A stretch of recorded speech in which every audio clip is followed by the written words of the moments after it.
Good evening, everybody. Nice to see you all again. Let me just have a look and see who's in the chat.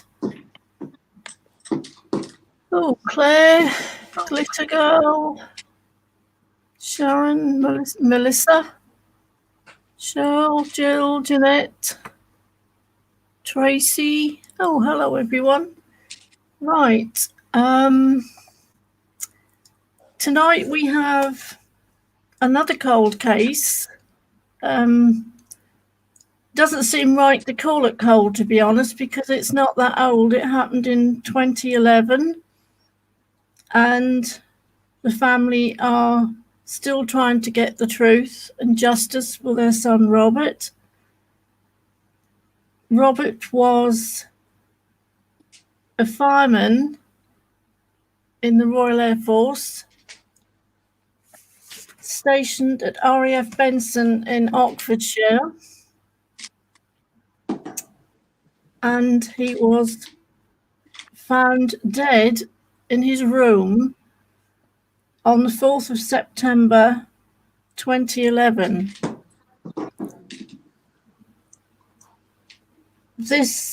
I've read up on this story, and I can understand and see why the parents want to bring this story out into the open. They want it spread. They want people, if anyone knows anything, anyone's hiding any little secret, they want people to come forward and say, because they need to put closure on this for themselves, and they need to get justice for Robert. He was 24 years old. He'd only just started, his full-time career. And it's what I can gather from what I've looked through and the pictures I've seen. Am I right in thinking that Robert has wanted to do this ever since he was a small child, Susan? Oh, and by the way, our guest is Susan Fleeting, Robert's mum. Well, he was always kind of destined to join the forces, whether it be the Army, the Air Force, the Navy, but he fought to get into the RAF for 2 years, and then when he eventually got in and went to the fire trade and became a fireman. But he's always been military minded. You can see that, with his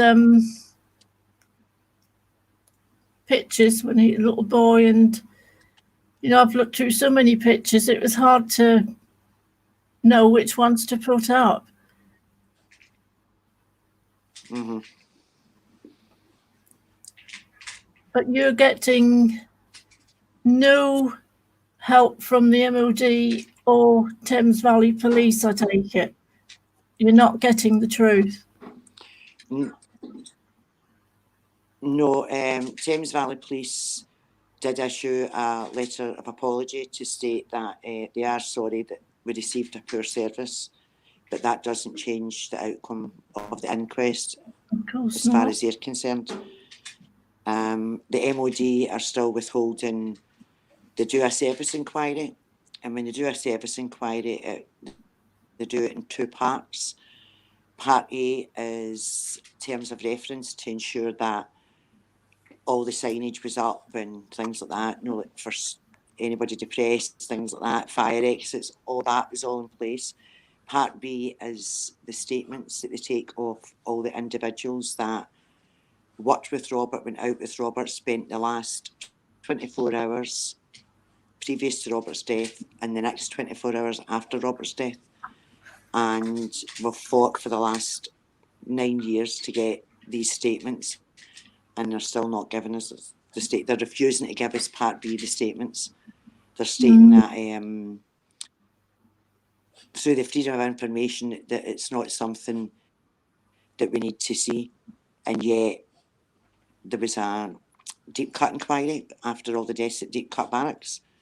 They spent thousands upon thousands of pounds doing this deep cut inquiry, and part of the recommendations was that any service inquiry that was conducted, the families should receive all paperwork, including statements. Now, we've already been to Johnny Mercer just 3 weeks ago, so he's got another week to go. We've asked him, he's the Veterans Minister, to find out why the RAF won't give us these statements. So we're still fighting for them, and it's our right that we should have them. Yeah. They actually showed the police their inquiry, their statements, and they says to the police, we will give you these statements on one condition: you sign this paperwork to state that you will not show the family these statements, and you will not show a third party. So we want to know why. What's the reason behind that? Court order. No. And we took them to court, and we received a court order. We won a court order for all the paperwork relating to Robert's death. The police said they would give us it, so it took 2 years back and forth between our lawyer that we had at the time and Thames Valley Police, and then they refused to give us it. And when we took them back to court, because we'd waited the 2 years to take them back to court, the court then sided with Thames Valley Police and didn't give us all the paperwork. So we're still waiting. Well, this all happened on Sunday, 4th of September 2011. Robert was due to start shift later in the day, but he had not turned up for lunch, and 2 of his colleagues went to look for him. They went to his room and knocked on the door, but got no reply. As Robert lived on the ground floor, they both went round to his window and found the curtains to be half drawn. Because the curtains were half drawn, they could look in and see his bed had not been slept in, and there was no sign of Robert. They then drove round to see if they could find him, as they were concerned.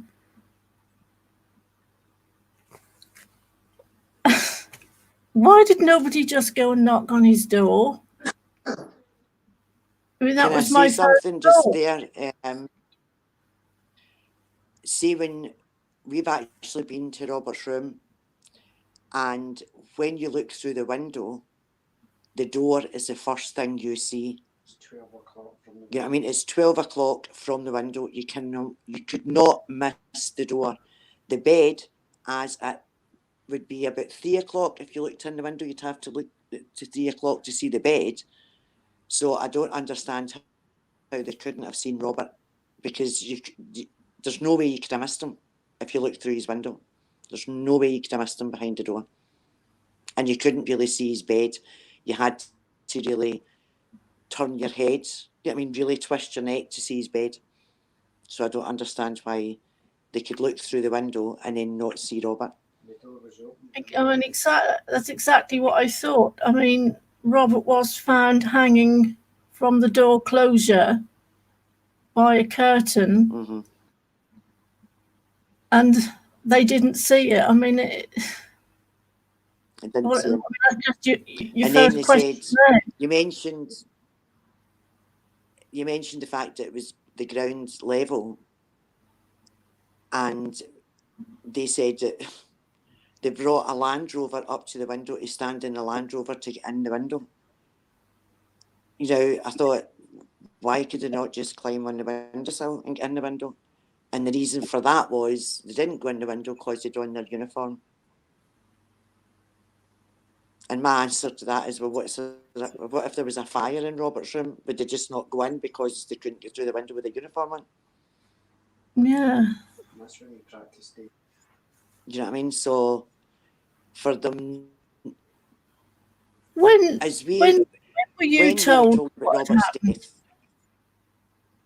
we were told on the Sunday at 10 to 4, Charlie phoned the guard room, and that's when we were told over the phone that Robert had been found dead in his room, and at 8:30 that morning, and that he'd hanged himself. So it was the next day at 4:30 before the RAF came to our door, so that would be the Monday. We spoke to the police, and the police had told us that the fireman had went in through the window and ruined the scene. That's why there was a footprint. And there was a muddy footprint on the windowsill. Yeah. So we were told that all the way through until the 5th of November, when I spoke to one of the firemen when I was going to a service for Robert at St Clement Danes in London, and I just so happened to mention it to one of the firemen that had found Robert, and he went off in one, and he says, we never entered Robert's room, we never messed up the scene, we never even went into Robert's room. And at the time and I should have questioned the boy, but at the time I was more concerned is, why did the police lie to us? Why has the police been lying to us for nearly 2 months? Mm. I mean, isn't there... You know what I mean? And then when I questioned the police, the police was more annoyed at how I found out that the fireman hadn't entered the room than explaining why he told us a different story. And that was when I put in my first complaint against the detective sergeant. And there's also differing times, isn't there? It said they found him we at were told 8:30, and then 12:15 hours. They told us 8:30 in the phone, and then Can I say something? Well, My name's Charlie. Yes, of I'm course. Robert's dad. When I spoke to Corporal Wilcox, that was the telephone number that Starclade Police had given to me, and says I had to phone that phone number and they would give me the information. When I phoned that, it was actually RAF Benson's guard room, and I spoke to Corporal Wilcox, who was the RAF Police Corporal, who was first on the scene, and he told me that they'd found Robert at 8:30, and I asked him why it took them to 10 to 4 that day to inform me of this. Now, he's not the only one that told me that Robert was found at 8:30, because we queried it once we seen his statement, because in his statement he says that Robert was found at 12:15. So Robert's sergeant, on the day of Robert's funeral, Robert's sergeant told us that Robert was found at 8:30. Robert's warrant officer told us that Robert was found at 8:30. The MPGS guard, who's the civilian guard at RAF Benson, in his notebook he said that they'd found Robert at 8:30, and the reason he can remember it is because he hadn't been for his breakfast. Now that's 4 different people, 4 different ranks and 4 different jobs told me that Robert was found at 8:30. So I don't believe for a minute Robert was found at 12:15, and that's why there's a time difference. And that's why we believe that Robert was found first thing in the morning, because he was supposed to have been on shift at 8:30. And with him not turning up at shift, that's when they found him. But for some reason, it's the ball started rolling then, and the information never came to light till after 12 o'clock, and we want to know why. I just thought I'd let you know that 4 different people told us 8:30. Now, the sergeant that told us was released early from his contract in the Royal Air Force.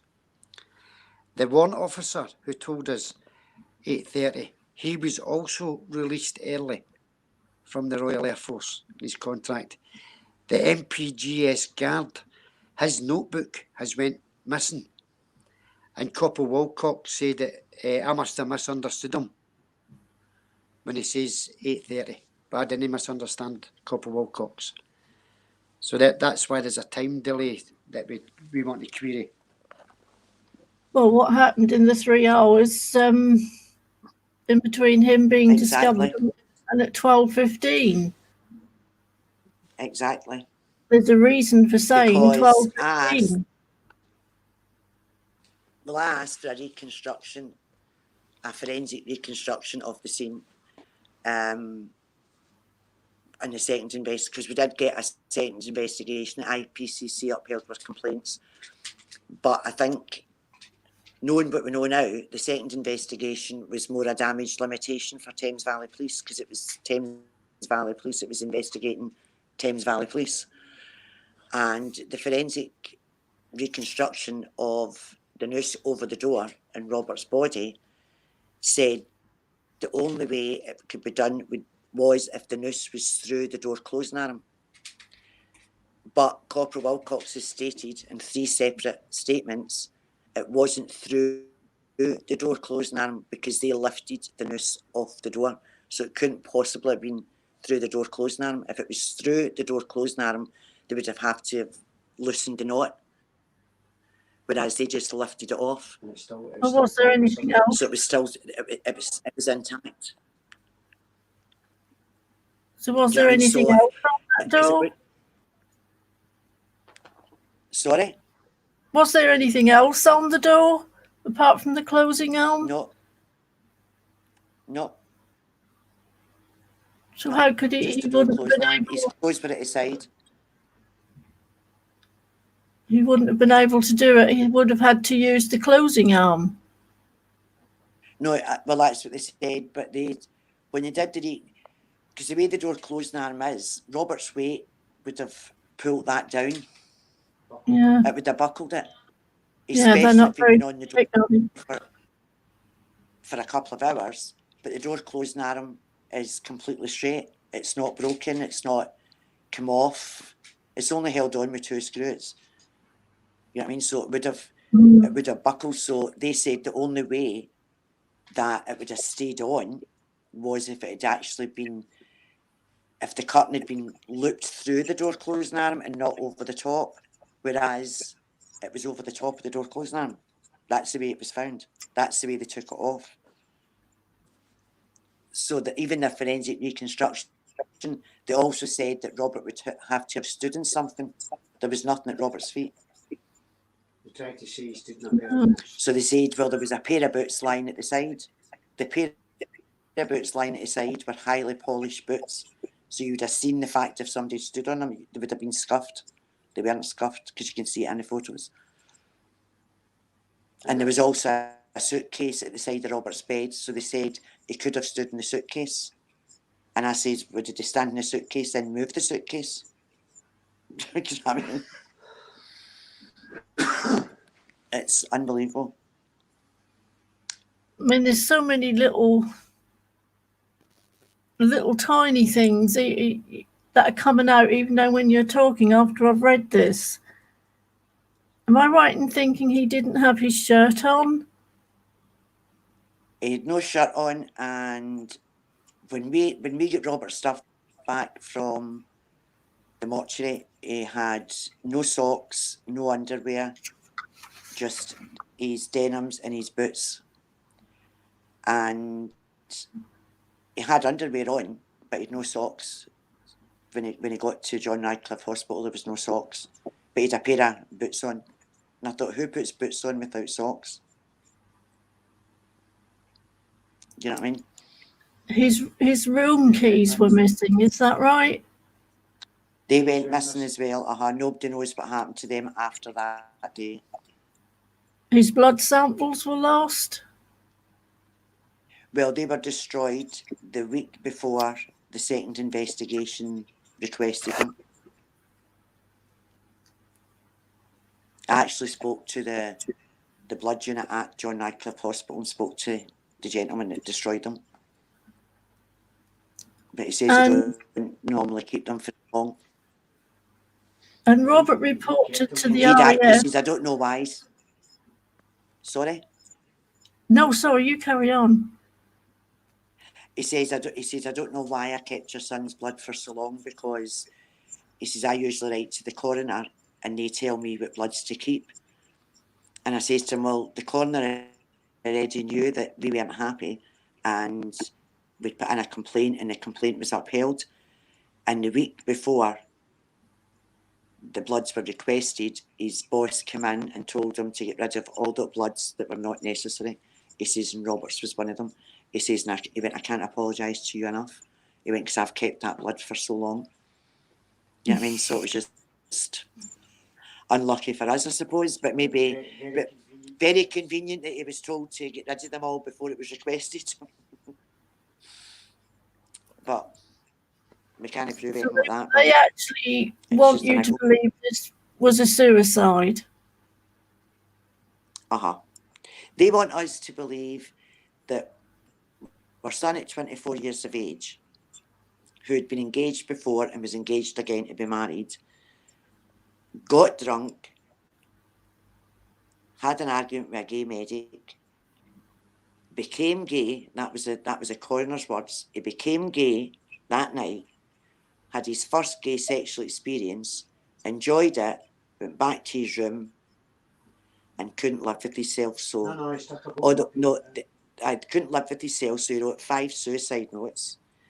Then the only thing in his room that could possibly cause his anal trauma was an empty beer bottle. So he could have inserted that into his own anal passage and then hung himself. That's what the coroner told us at his inquest. But since then, we have found out when he got off his shift, because he did a night shift. So when he got off his shift that morning, this Sunday morning, at 8 o'clock, he was watching heterosexual porn on his laptop. So I thought if he'd any qualms about his sexuality at all, there would have been something on his laptop for him to be watching, but he was watching normal, everyday heterosexual porn that morning, and yet he became gay that night. And we've since found out that this medic, he seems to be a fireman groupie, and he likes to sleep with firemen. And in his second statement, told the police, I have slept with a few firemen, but I can't give you their names because some of them are married and some of them don't want to, some of them don't want people to know that they've slept with me and they're gay. Good Lord. You know what I mean?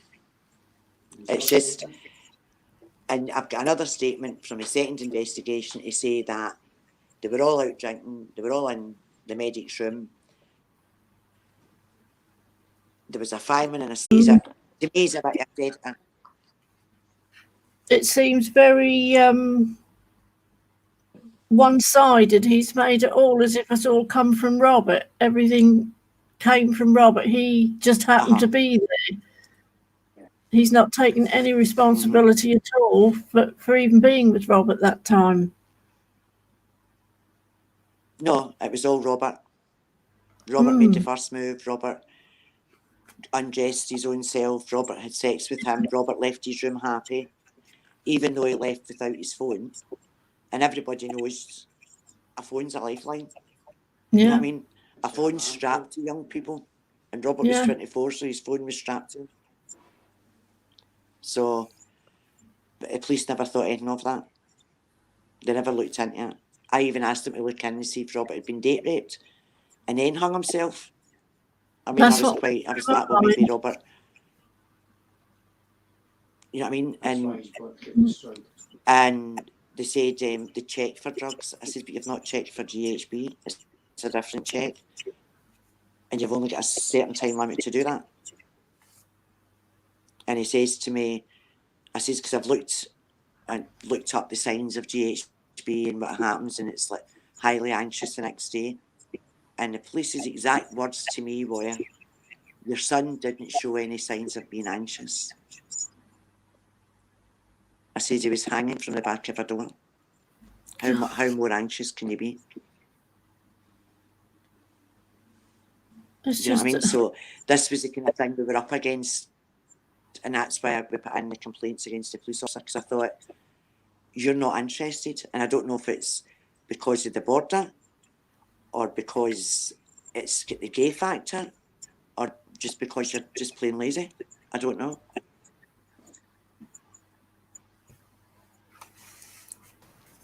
Susan, there was a question asked. There was a question asked in the chat about, was Robert being bullied by his colleagues? Were you aware of anything like that? You right? Aye. No. Hiya, it's Charlie again. I can answer that one. The Robert died on the Sunday, but the Wednesday before he died, somebody had wrecked his room. He'd just been given a single room, and seemingly they'd been using that room as a party room, and then Robert was given it, and he had to clean it all up, and he complained that somebody had been sick in the room. They'd been using it as a party room.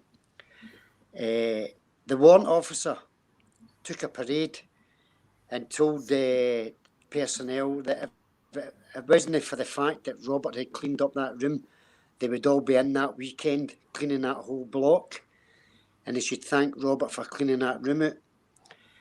The Friday, that happened on the Wednesday, the Friday before he died, his Corporal Williams, my son's corporal, he stated that he beasted my son on the Friday before he died, but they won't tell me what sort of a beasting took place. Was it an individual beasting? What did they do to Robert? Did they make him run in the building? Did they make him do something stupid? Roll the hose up? Did they do it as a group?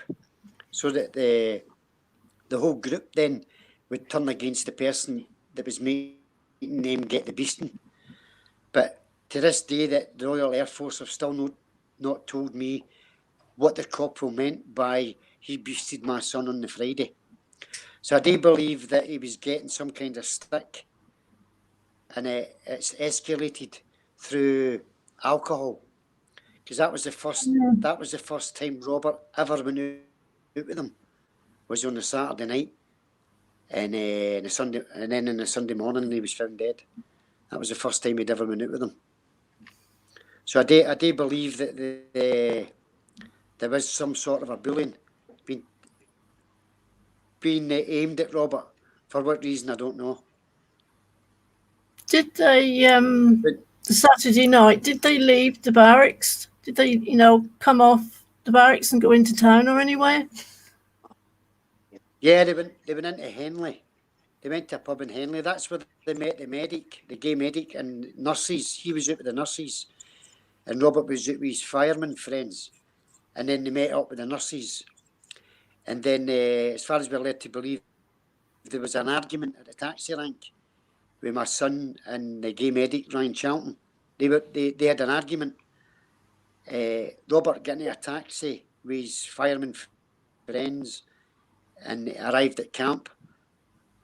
The gay medic got into a taxi with the nurses, and unfortunately, both taxis arrived at the same time at camp. And the argument continued at the camp. One of the SACs,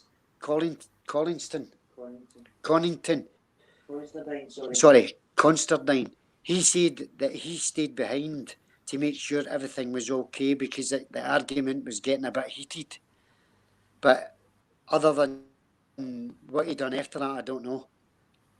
But we never knew anything about Robert's trauma to his anal passage until October. Was the first time that we met with Darren Cartwright, the police officer. And that's when we found out about the argument, because we foolishly believed that Robert may have had a fling with another fireman, mistaking the bond that you get. I'm ex-military.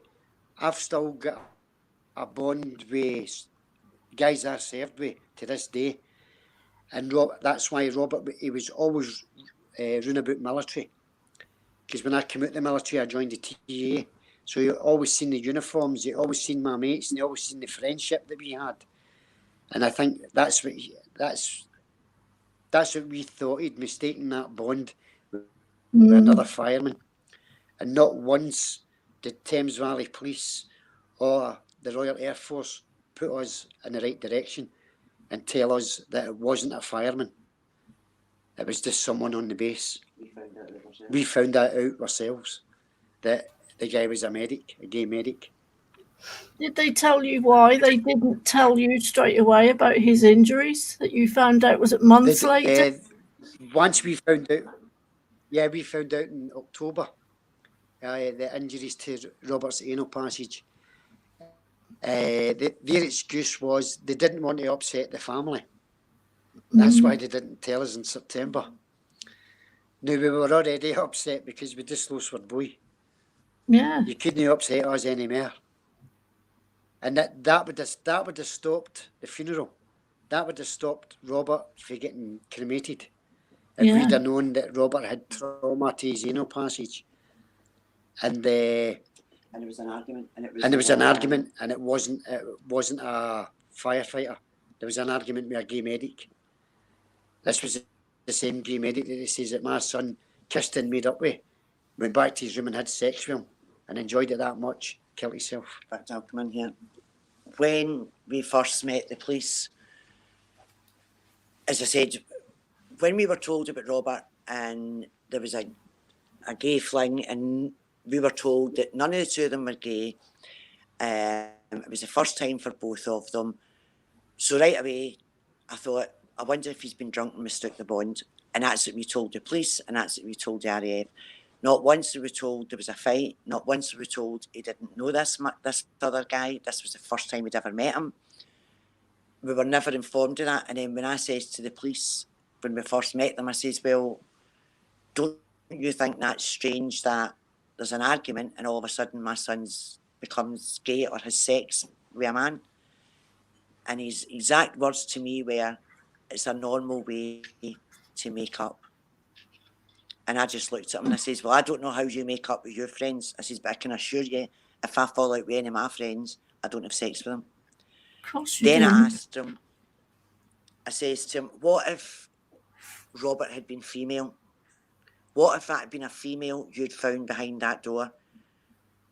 And she'd been a virgin beforehand, because if this is my son's first gay sexual experience, he was a gay virgin, so he was and she was a virgin, what would you have done? And his answer was, every test would have been done. I says, well, why did my son not get the same respect then? Now, I hate to ask this question, but I'm kind of curious. They say he injured himself. Was there anything? That's what the coroner stated. Find anything in the room that he could have injured himself with?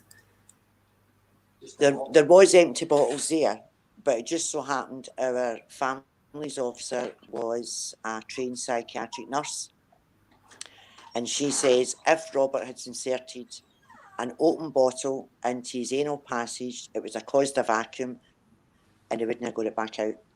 She went, so he'd have been found with a bottle inside him. She says they would have had to have broke the bottle to get the bottle out because it causes a vacuum, seemingly. She says, so that didn't happen. She went, and don't think for a minute that happened. That's what the coroner said. Did they take any of those bottles into evidence and test them? I mean, that would be a really easy way to tell. No, they never took nothing. They never took. Thames Valley Police walked in there, and at first they said there was 4 suicide notes, and that's what we received. 4 suicide notes.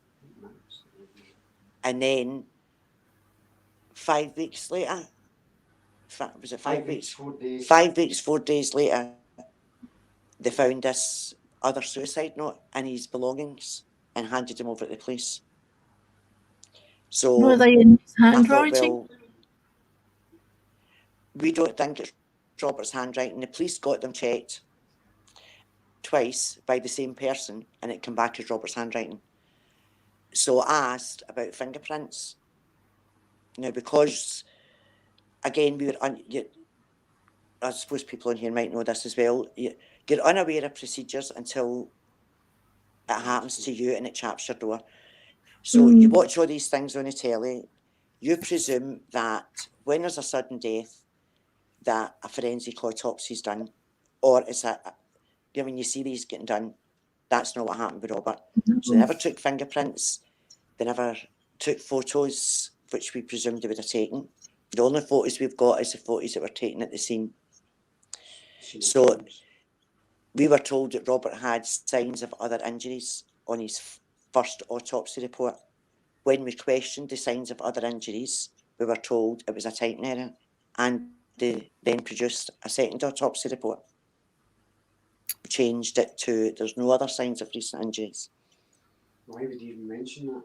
You know what I mean? So, but because wasn't a forensic autopsy, there's no proof, apart from the photos that was taken at the scene. And the photos that's taken at the scene, they haven't even taken the photos of the injuries to his wrist. They've walked in and been told it's a military base. They've been told it's a suicide. They spent 8 minutes in Robert's room. We have 4 trained police officers, one being a detective sergeant, the other one being an inspector, supposedly. We've never seen his statement, but seemingly it was there. A trainee, a Thames Valley Police PC, well, 5 actually, and the RAF, and not one of their statements matches the scene. Not one of their statements. Every single one of their statements are different, and yet they're trained officers. So to me, they might see something that somebody doesn't see, but the scene should roughly be the same. We've had suicide notes on the windowsill, we've had suicide notes at Robert's feet, and another one said the suicide notes were beside his television. Did they all say the So where same, were or the suicide notes? did they all have the all- same thing written in them? Well, it was, the thing that gets me is, like, everybody writes, it doesn't matter. We all write the same. You know what I mean? No, like if I'm writing something, I'll always write Susan, Charlie, and Robert, Stacey Ann. That's how I write.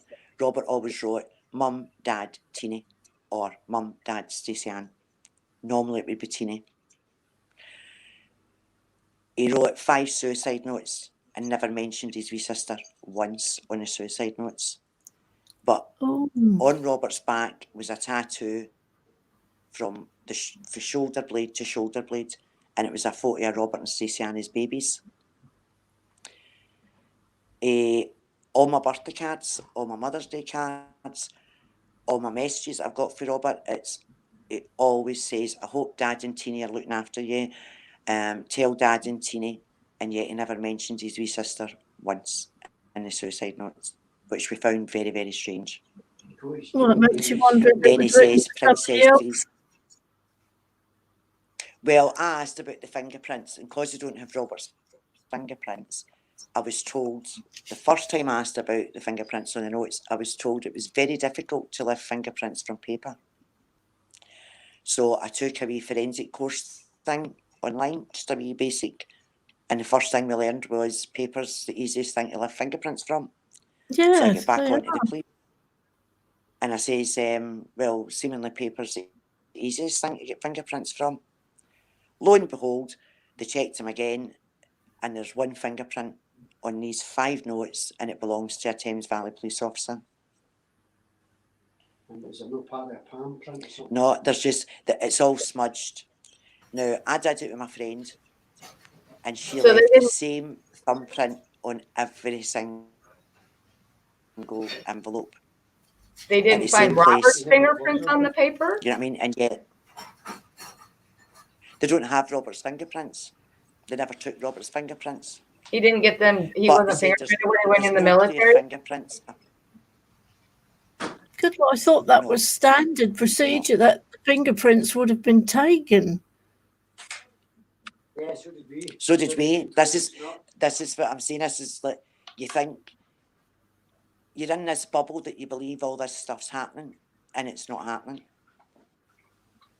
So they don't have Robert's fingerprints. They took stuff from the house to see if they could get Robert's fingerprints from that.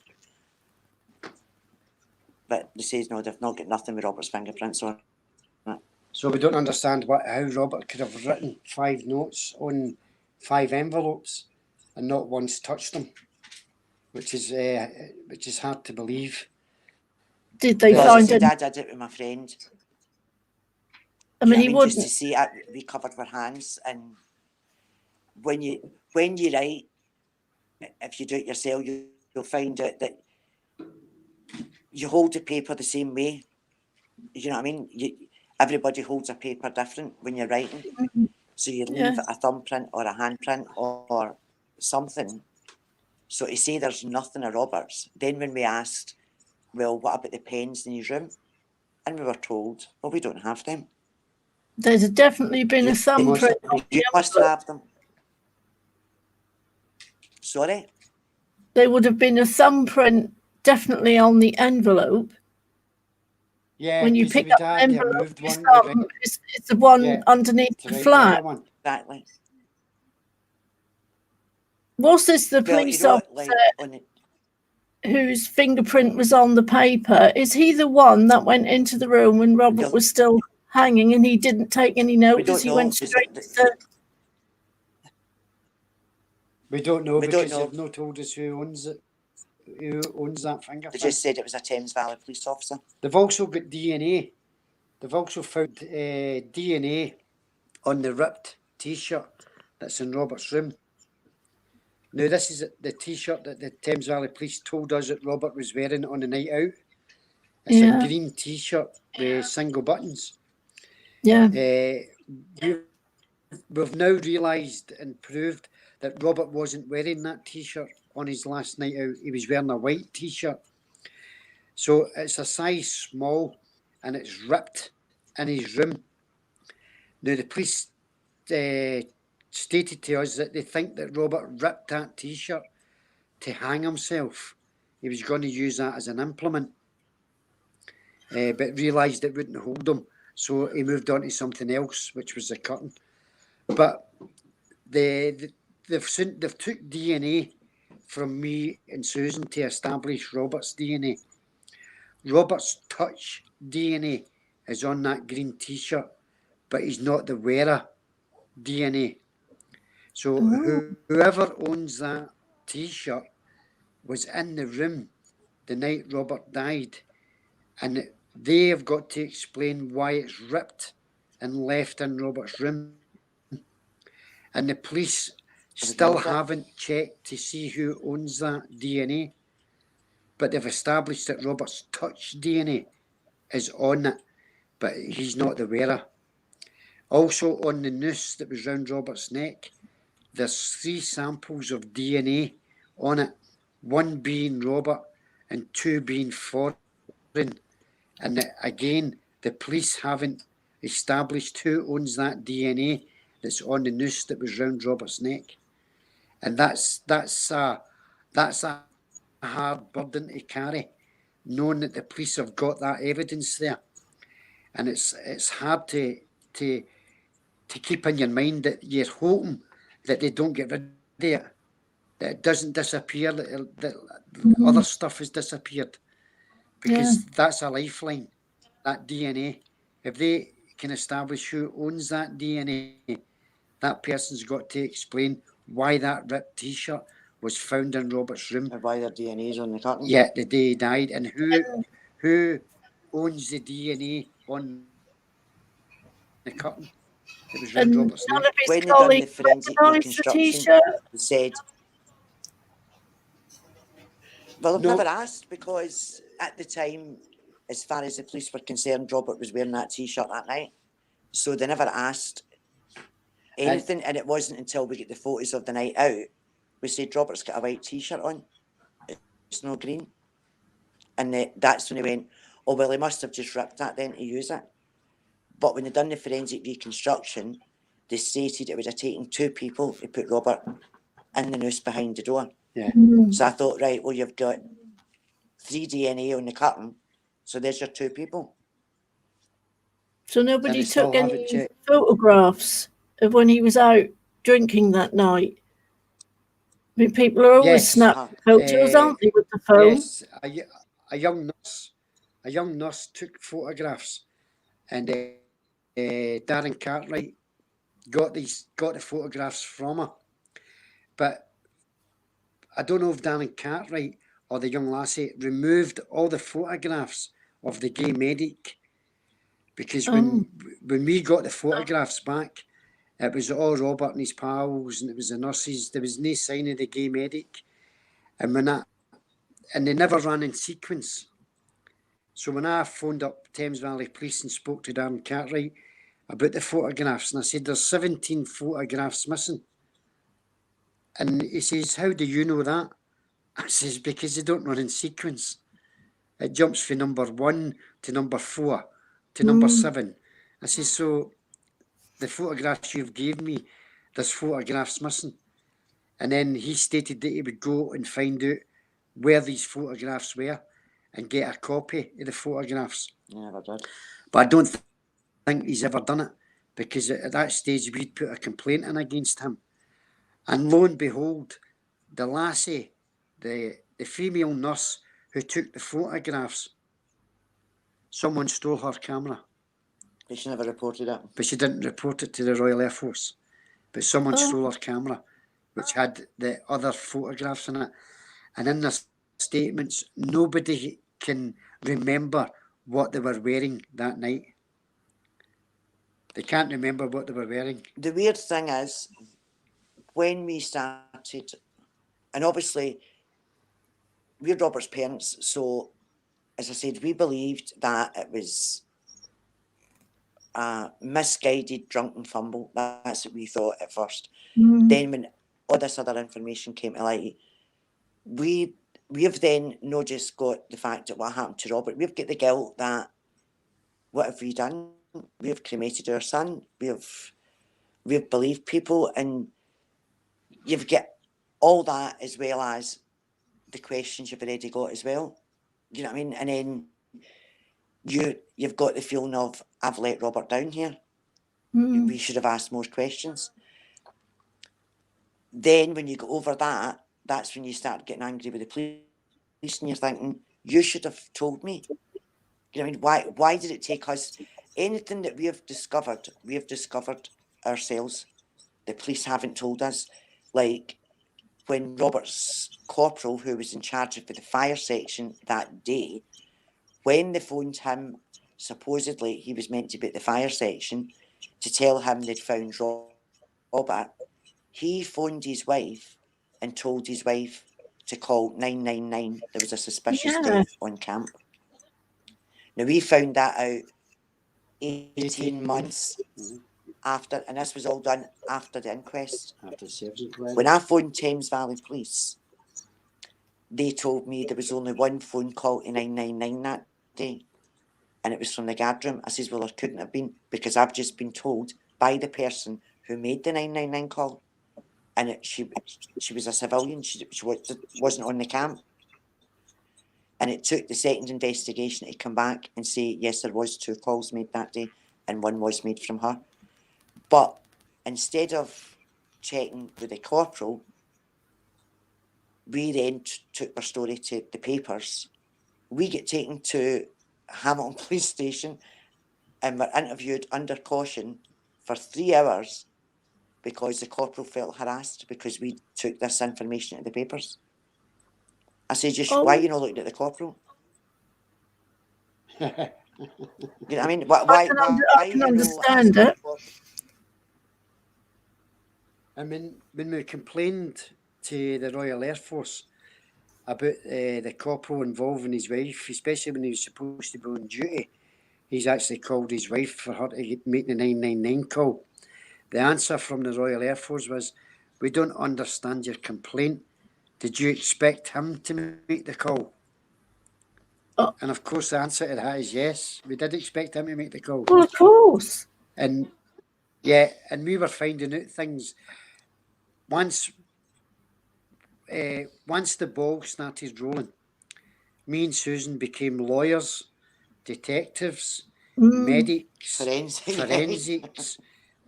We were getting information. I was sending videos to Thames Valley Police of personnel on the Royal, on Benson, firemen choking each other out. And I took that to Thames Valley Police and said, this is what's happening on the camp. They then took it to the Royal Air Force. And rather than the Royal Air Force looking at this and Thames Valley Police looking at it, Thames Valley Police were more concerned that they told the Royal Air Force that we were getting information, digging up information and taking it to them. Me and Susan are now barred off every Royal Air Force site on Facebook. We can't go on it. As soon as we put a post on there, it's removed, no matter what. Even on Remembrance, if I put a post on any Royal Air Force site to remember Robert, it's removed. It's not put on. Oh my God, Before you absolutely sing, but just disgusting. before I forget, when we first spoke to the police, or when we first started really seriously thinking we're finding information out that's not right, and this isn't sitting right now, because one, we know our son. You know what I mean? I've seen my son drunk. I've seen my son coming home if there's been arguments with his friends. I thought, if you'd have told me, my son would never go back to somebody's room that they'd had an argument with. So then we said, I says, well, what if they've been choking each other out and it's went too far? Now, we never seen these videos. We had never even, I mean, it was months later. It must have been about a year later before we'd even found the videos of choking out while they were on duty. And it was just a scenario that Charlie had says to me, says, well, what if somebody's choked Robert out and it's went too far? Because he'd a bone broken his neck. And the police went, it's very difficult to make a murder look like a suicide. And I says, I'm not disputing that. I says, I know it's difficult. I says, but it's not impossible, and it's been done before. And he just ignored us. It's as if the police don't want to investigate it. Sorry. Well, it's, as she just said, Susan just said, it's hard to make it look like a suicide or a murder, but there are so many questions. You can't help but go down the route of murder, can you? Yeah. Exactly. That's the only path that we can go down now, because they went down the path of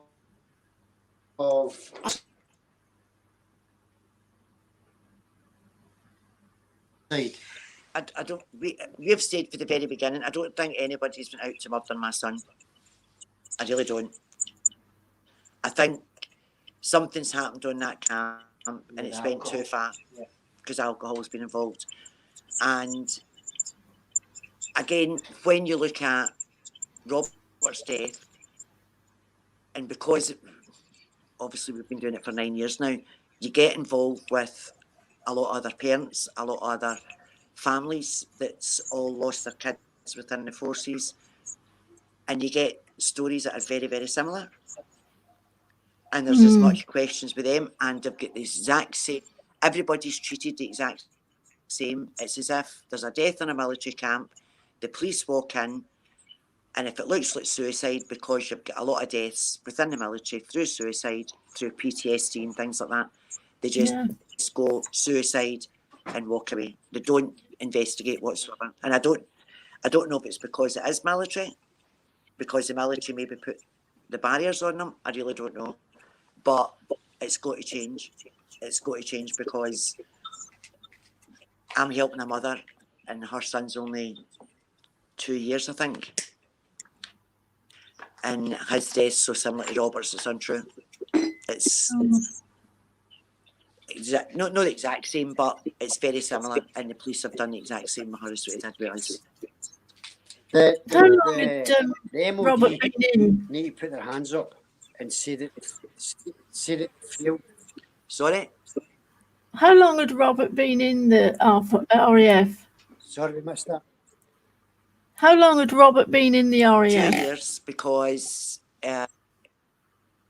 2 years, but that was his first posting, because he did his normal RAF training, and then he had to go and do firefighting training. And that was his first posting, was RAF Benson. God. And he wasn't there long. He was only there about 3 months. The galling thing is, when you find out information and you give it to the police, and instead of the police investigating it, they use it against you. Robert died in 2011, September. December 2012, a young RAF crewman was taken to John Radcliffe Hospital because an umbrella had been inserted into his anal passage, and it had caused injury, and had to take the boy to the hospital. Now, the RAF didn't inform the police. When we informed the police, when we found out about this, we informed the police. They looked into it and says, yes, it did happen, but we'll wait and see what happens in Robert's case to see how we're going to go forward with this. She's fine. Then they come back and says, no, Roberts was a suicide, and we've left that with the RAF. And the RAF SIB Special Investigation Branch came back and stated this was not a sexual assault. It was a prank that went wrong and no charges would be brought against anyone. Right. So how can you win? And yet Thames Valley Police, they have precedent over any base, any MOD base. They have jurisdiction. Now, If it's a criminal act, that's a criminal act, no matter how you look at it, whether it's a prank or not. I would love to speak to the sergeant in the SIB that investigated it, because they said it had no bearing in Robert's case. Of course it didn't, because Robert had already passed away, but it showed you what was happening on the camp. And if his son had come home from work and says, oh, by the way, I had to go to hospital today because the guy's in the work inserted a foreign object into my anal passage and I had to go to the hospital, would his father then say, oh, it was only a prank that went wrong? Or would he say, well, let's get the police and investigate this? And that was the same base commander that was in charge when Robert died. So God. just when you highlight the things that are happening, we highlighted they were choking each other out. We highlighted the fact that this boy had to go to hospital, and yet they still say, no, you know what I mean? Robert committed suicide. End of. And as I say to them, it's a kind of hard thing, but like when you're talking about us not wanting to believe that Robert took his own life, I says, as parents, we've got two options. Robert took his own life and held his own fate in his own hands, or somebody hurt my son and I wasn't there to protect him. I says, what option do you think I'd prefer? I mean, I'd rather believe my son took his own life. I don't want to think for 1 minute that somebody's hurt my son and I couldn't protect him.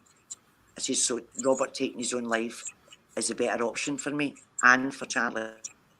I says, and I want you to prove to me that Robert took his own life, because then I could live with that. I could see, right, well, obviously there was something going on that we didn't know about, and if that's what he wanted to do, then I'll back him 100%, and I would stick up for him. You know what I mean? But you've not proved that to me. You've proved to me that something else happened. Do you know what I mean? That the evidence you're giving us doesn't tell me suicide. Well, just reading through all of this and the autopsy report, nothing adds up. You can see they've covered things up. They've left stuff out. It just doesn't add up. Well, there was broken scissors on the windowsill, and he said the fireman must have broke them when they come in. Now, the scissors on the windowsill are black. When the second investigation took further statements from the other officers, somebody says there was white scissors lying on the floor in Robert's room, broken. So as I said, if somebody was attacking Robert would pick something up to defend himself. I said, if he's holding scissors and somebody bends his hand back, Robert's the one that's going to get injured. He's going to have two puncture marks in his wrist with the two bits of the scissors, and that's exactly what he had. He had 2 puncture abrasive marks on his wrist. And the fingerprints came to the broken scissors. There would have been fingerprints on those scissors, wouldn't they? Mm-hmm. Yeah. But when you look at the scene of crimes photos, they don't. I've seen the ones where Robert's in. They're not obviously online, and Charlie's not seen them. And when I looked at them, there was a wee white thing in the carpet. And at first I thought, I wonder if that's been like the butt of a cigarette or something. But now I'm thinking, was that white scissors? Do you know what I mean?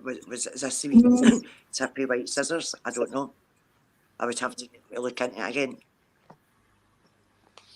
But I didn't get them till after the second investigation. Has anybody got any questions for us? Yep, I actually have one. So I was reading something earlier today that you guys were the chief coroner has agreed to talk to you guys, but it's got put on hold because of the COVID thing.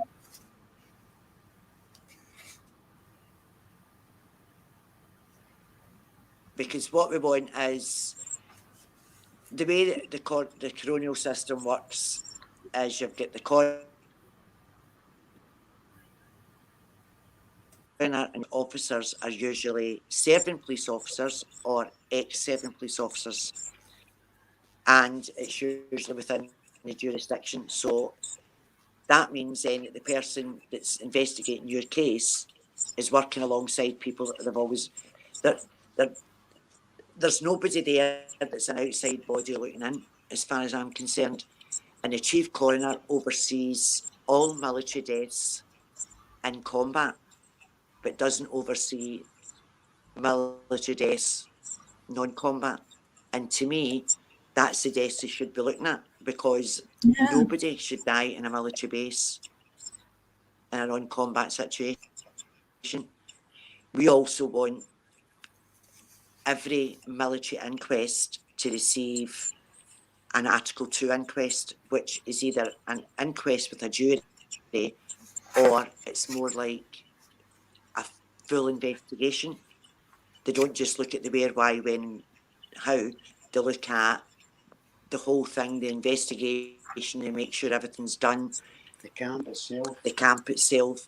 This is what we aim for, because the way it is now, nobody's looking at the MOD. The MOD have got Crown immunity, so they can never ever be held accountable for their deaths. They can never be held accountable for them. But individuals within the MOD can be. But as it stands now, that's not happening, because there's no, I'm trying to think of that word.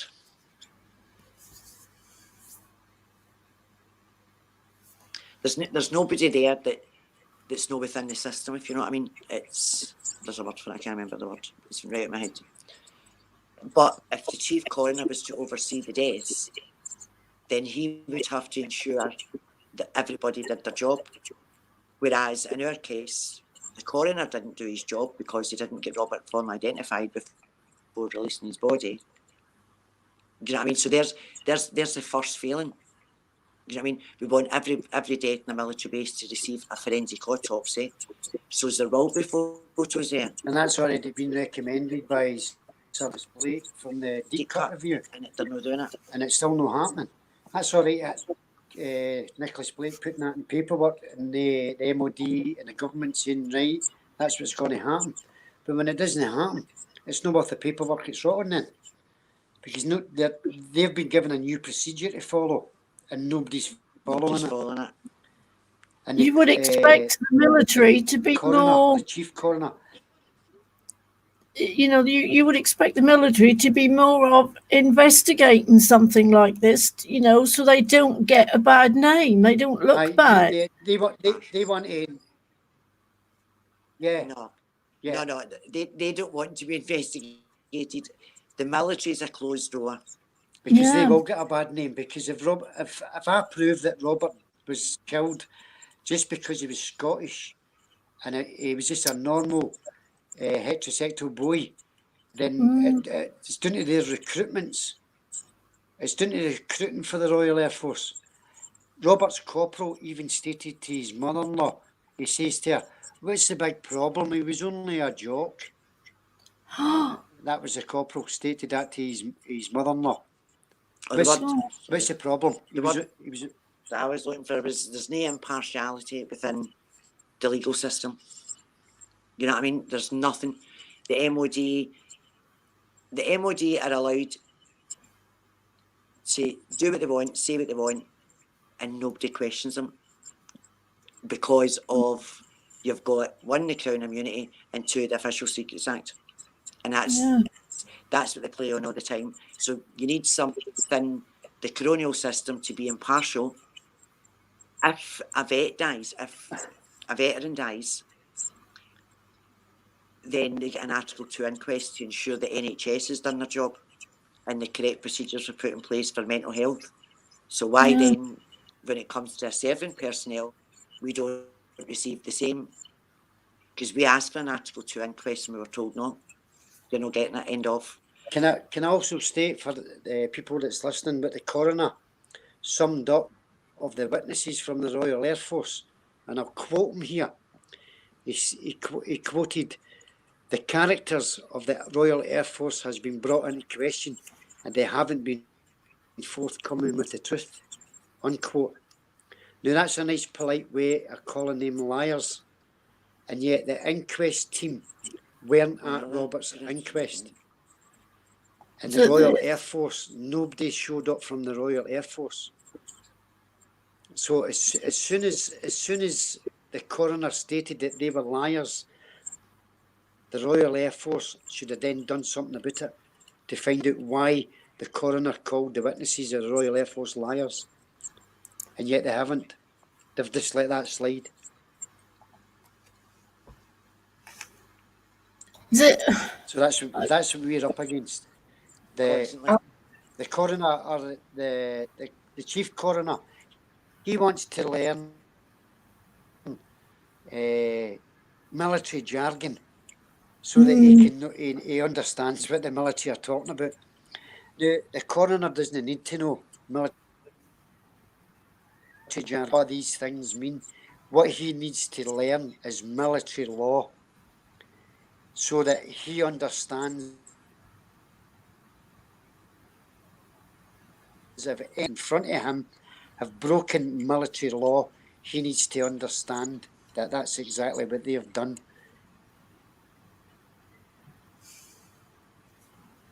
He doesn't, chief coroner. We tried to say to them, if you die in custody, you get an Article 2 inquest.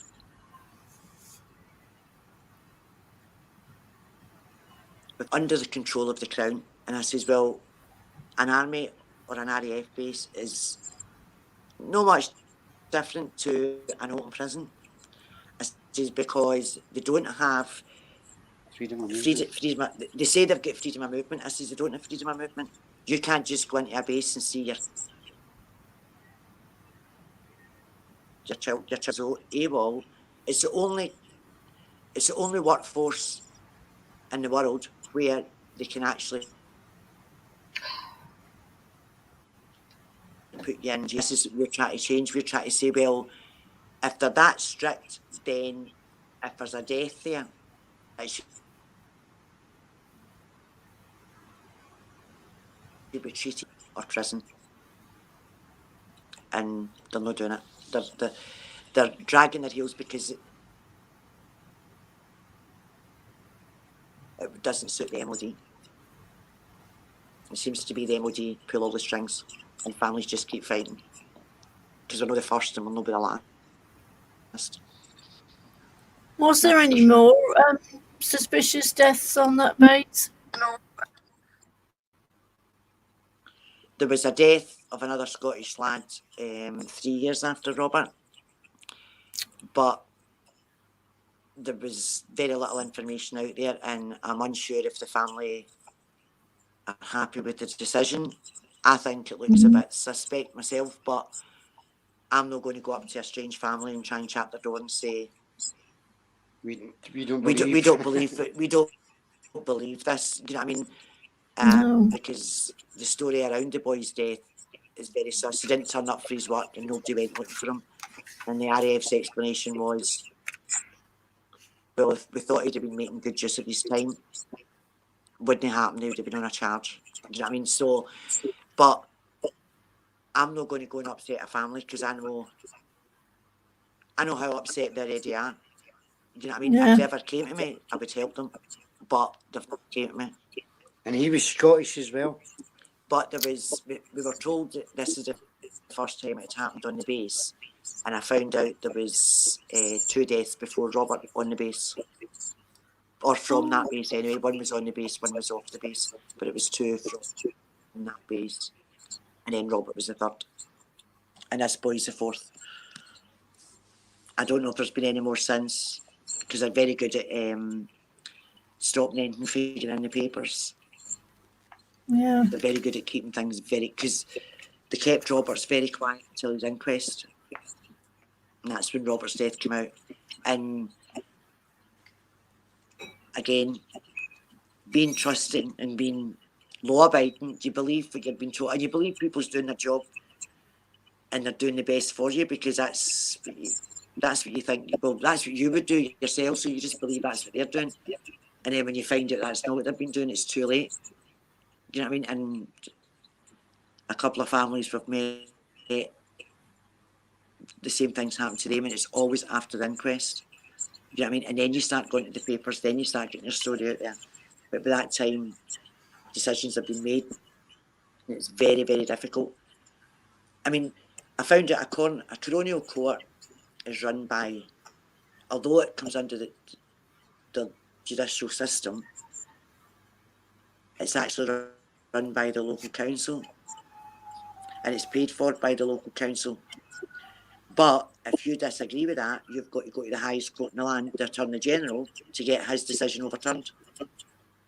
You think that doesn't even make sense? I mean, it's mental. Yeah, and MOD tell you that you don't need any legal representation at an inquest because it's only a fact finding, and yet they turn up with QCs and lawyers, and yet when the minute you go against them, as Susan says, you've got to go to the highest court in the land, which takes years to overturn. And a lot of money. To overturn them. So the MOD have got it sewn up at the moment. Aye. And that's why they're not wanting to change it.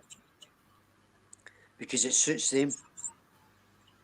Anybody's got any questions or queries, it's just... You just shut doors. Just shut the door in your face. They don't want to know.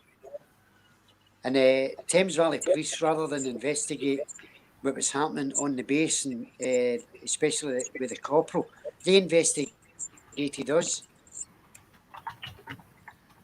to see if Robert came from a dysfunctional family.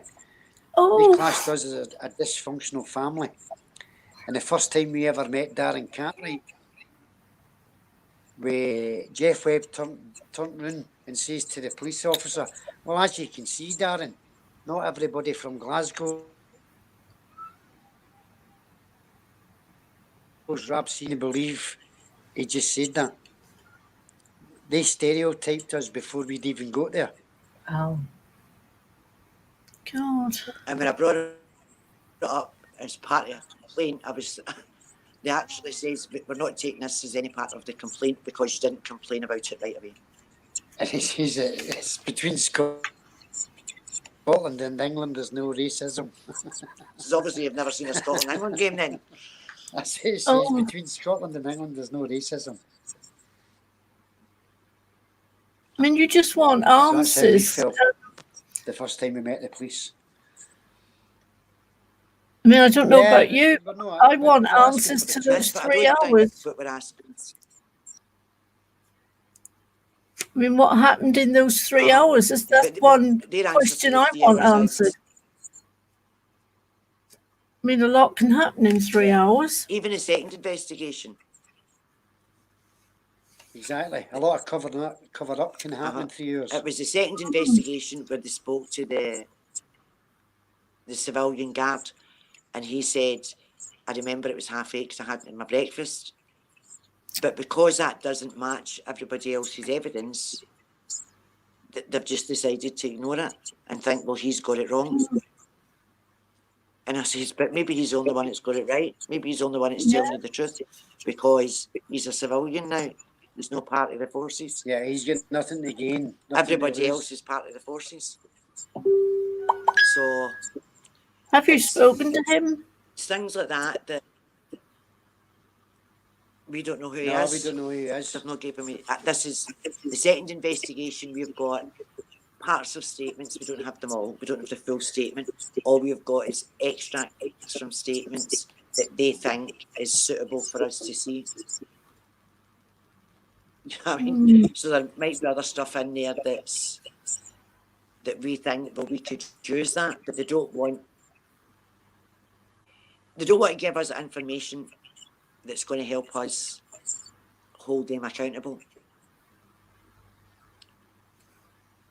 Do you know what I mean? I've even said I'll sign a declaration to say I will not sue you for any kind of compensatory monies. I just want the truth, and I just want you to hold your Yeah. hands up and say you failed my son.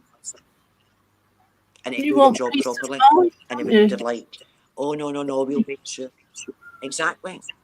I says that's what most people want. If you've made a mistake, put your hands up and say, I've made a mistake. Do you know what I mean? At least admit it. Don't tell me that you believe. Don't tell me you believe what you're being told, because nobody believes what you're being told. No, just us. If it had just been us, I would say, well, maybe it's just us. But anybody we've told, we've never lied. We've never tried to sugarcoat the truth. Do you know what I mean? Anything that anybody's asked us, if they didn't know, we've found it, and we've told them that we've found it. You know what I mean? We're not a perfect family. I even asked them, I says, have you done a psychological report on Robert?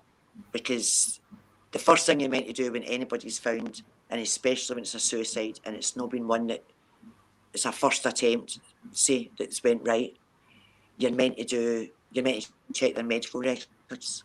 Well, they hadn't even done that with Robert. They never checked his medical records. I says, have you even done a psychological assessment on Robert? So they did a psychological assessment on Robert. They said it was completed, and I says, you haven't spoke to the family yet. I says, so how can you do it without speaking to people that knew him? So then they spoke to us, and we get the report back, and the way the report read was, spoke to Robert's mother, and she said that Robert had only ever been to the doctors for normal childhood illnesses, but I note from his records he had 3 head injuries, and left it at that. So I checked his medical records. 1 head injury was when he was a baby, and he fell while he was on the while he was using the walker, and I took him to the hospital. The second injury happened in school, and the third head injury happened when he was at the Dolan Baths swimming. But the way that read, it read like I was trying to cover up the fact that Robert had 3 head injuries. And I thought, this is unbelievable. And I took him to the doctors quite a lot when he was young. He was my first child. Your first child you take to the doctors with every cough, sniffle, spot, because you're thinking, oh, something's wrong with him. So to me, they tried, instead of the psychological assessment being impartial, he actually made it look as if we were a dysfunctional family. No, because they said that we were a very close family. At the very end, he went, yes, they are a close family, and I can't see anything within the family that would cause Robert to do this. But he left open statements like that so that anybody reading that would question it. You know what I mean? And I thought, this isn't impartial at all. This is, you're trying to make this look as if this is a reason Robert took his own life. You know what I mean? When I don't know if you can see that. Can you see that? Oh, yeah. You see that? Oh, is that the box of paperwork where the first box was just like 4 or 5 files? Yeah, no, and that's the what you've got now. Yeah, that's the paperwork that the Thames Valley Police said that they had to go through, and even says we'd have to pay for it, and we says we would pay for that paperwork, so they said they'd have to go through it, and then you can see. I'm trying to get that one now. Point your finger at it. Gosh. There's a use camera. There's the paperwork that were sent. That's right, yeah. 4 wee folders. Yeah, and that came for that big pile. That's all we received.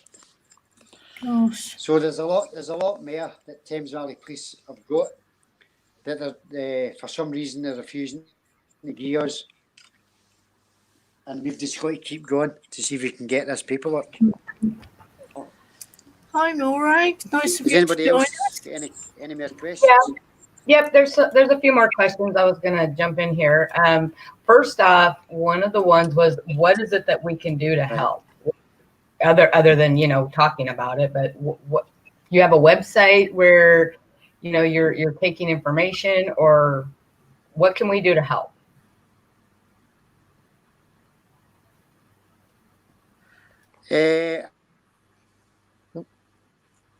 I don't know who's on what expertise that they've got.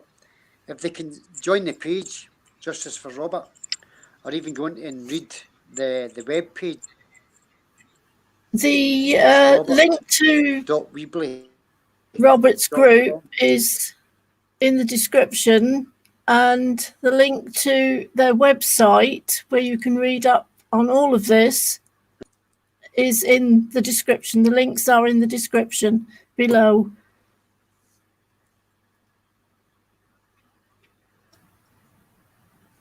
That's good. Experts, and I mean, Yeah. Forensic experts, I don't just mean somebody that's good at handwriting, that we can get the notes checked. I'm sure once because we don't this believe goes out for a minute that Robert. Yeah, there's anybody found very strange right at the start when the coroner's officer contacted me and asked me what brung meant. Well, you need to give me it in a sentence. And he says, I've brung shame to the family. I says, well, we wouldn't. We would write brought, but we would say brung. It's more of an oral saying than it is one of the suicide notes that Robert had stated that he'd brung, but I've brung shame to the family. Gosh. And what time, I think that's a red herring, so that people think a Scotsman wrote this. Mm-hmm. And I still believe that to this day, because I've never ever seen anybody writing the word brung. They would say brought, they would write brought and say brung. Yeah.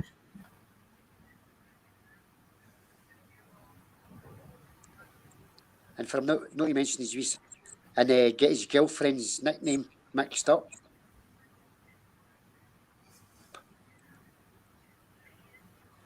So it's important that we try and get an expert to look at these notes. I feel for you both that this is just, well, I know I couldn't live with it if it was my son. You just want answers, and they're not. It's not as if you're asking for anything that's hard to answer. It's deliberately being kept from you. I think the first four, yeah. I think the first 4 years, and then when we started to piece it all together, it got. And when we took our suspicions to the police, they didn't want to know. As far as they're concerned, the case is closed. Robert committed suicide.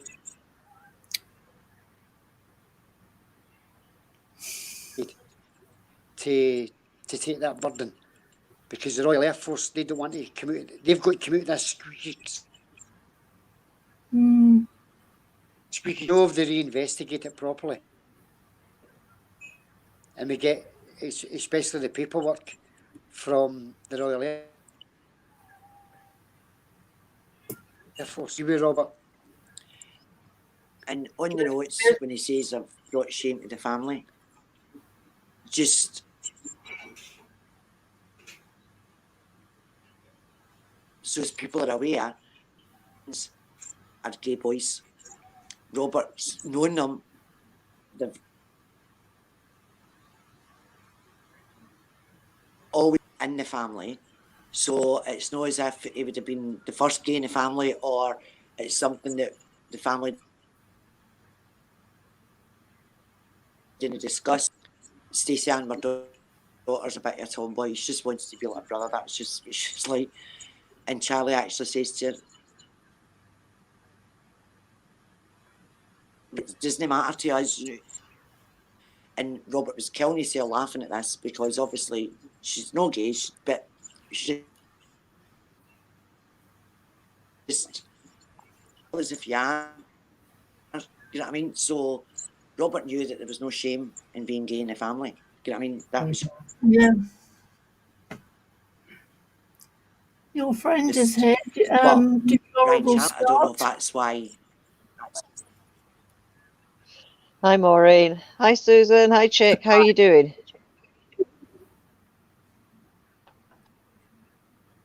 Hi, I'm all right. Very So sad, isn't it? it's a absolutely yeah. heartbreaking case. I met Oh, I met Susan aye, and Chick when I was down at the Royal Courts of Justice for the Marine A campaign, and they had been at Parliament that day. yeah, that's right. And the Yeah, difference between Robert's case and the case of Marine A is quite yeah, simply money. We managed to get huge donations made through the Daily Mail campaign towards the Marine A case. And because we did that, because we had members of the public donating sums of money to the total amount of £850,000, that's what funded the appeal for Marine A. Because back then, the Navy just wanted a scapegoat, and right. Sergeant Alex Blackman had been selected as the scapegoat. Um, we need to be able to bring this case forward, and the only way to do this for Robert, Susan, and Chick and Teeny is somehow to get behind their campaign in some way where we can either find a sponsorship from somewhere, or funding from large organisations, or even small donations. I don't even know if Susan and Chick do have a GoFundMe account, or I don't know. I've never asked them that question. So if we could help in some way, obviously the first thing would be to talk about this case. And the second thing would be, what can we do to help? And as Susan said, she wants these tests done, but it costs money. Yeah, Yeah, very expensive. yeah, And it's not that as well, through Marine A, when you take a civil case, it's very, very expensive, and you don't get legally in something else that the MOD rely on, because all their lawyers are paid for through the government. They've got You're an ever-ending breaking up purse. a little Families bit. don't have that, and a lot of lawyers will work.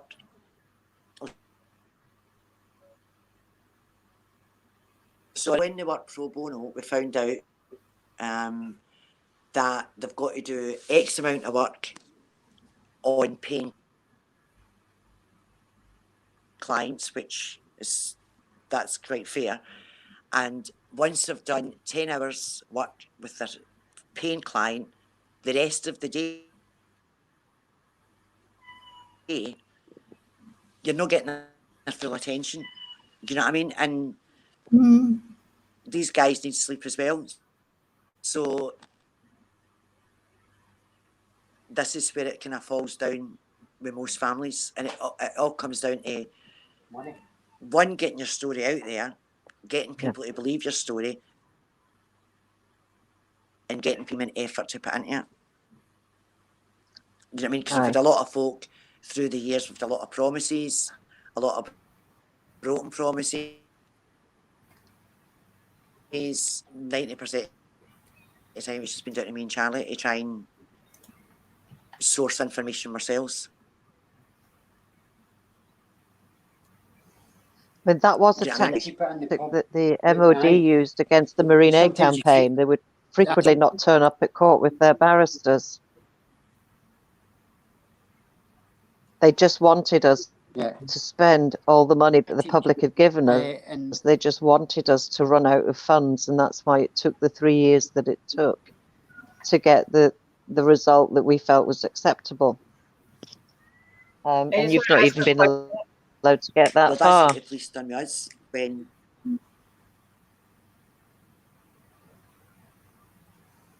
the police back to court, because they would say, I'll give you the information on the Friday, and then the Thursday night at 5 o'clock, they would say, oh, you can't get it now for another fortnight or another month. So you were giving them, I suppose, the respect, and you were giving them leeway. The court sided with Thames Valley Police because we took it too long. But their lawyer turned up that day. You know what I mean? He knew our case inside out, back to front. We had a QC who I think he'd only just read over the case. Yeah. And I was there to tap his shoulder. And of course, you're not allowed to speak in court. Whereas I'm thinking, and I'm writing wee bits of paper saying, no, that's not what happened. This is what happened. And we're passing bits of paper back and forward and all that. And I thought, if I could have represented myself in court, we might have won it. And that's not been big-headed. That's just because we knew our case. You know what I mean? No, like, we know our case inside out. We live our case 24/7. But as you say, it comes down to... Well, in this group that Maureen's created on YouTube, you've got a lot of inquisitive, all of your website and all of your information on Robert's case. And maybe those of us here in the room, if we do all go in and have a look again at all your evidence, would it help if we as individuals or as a group sent some kind of communication to Johnny Mercer, MP? Yeah, that'd be fine. As his paperwork, you know what I mean? But we're a wee bit wiser now, and I'm ready for that answer. The more people that sort of highlight it to Johnny Mercer, the more he'll understand it, so that you're not getting the paperwork. Our next question to him is, because he's the Veterans Minister, is he, even though the deep cut review with Nicholas Blake states that all the paperwork should be passed on to the family, so why did he accept that as an answer?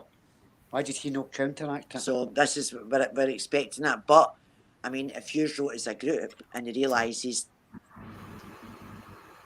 then that, and it's not just the Justice for Robert campaign, there's other people out there that's looking at this case. Well, obviously that's not my call to make. I was just making a suggestion. It's Maureen's group, and these are Maureen's subscribers, not mine. So, sorry, I do apologise if I've kind of overstepped the mark there. Well, another question, really quick, that I had was hijacked by the jocks. People have been asking in the chat about like a GoFundMe or anything, and I saw on the Justice for Robert website that you had a donate button. Would you prefer, if people wanted to do it that way, that they use that?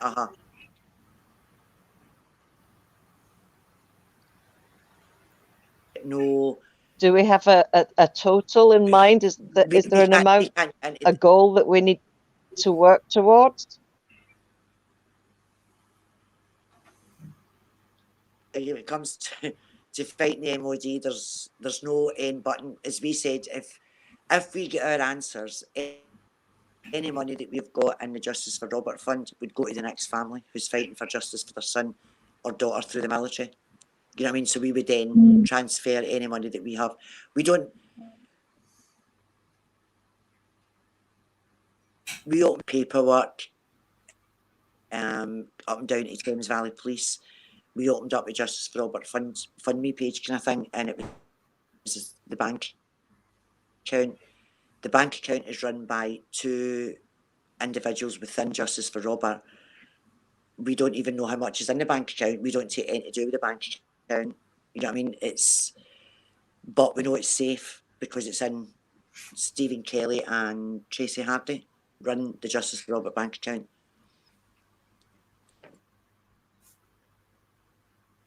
It's just Well, that helps, doesn't it? That always gives you more credibility Yeah, when you're so not people- sitting there on social media Yeah. saying, throw money at me, please, Yeah. throw money at Yeah. me. Yeah. Or go So, one of the pages. It'd be the same account, so that it goes straight into that. right.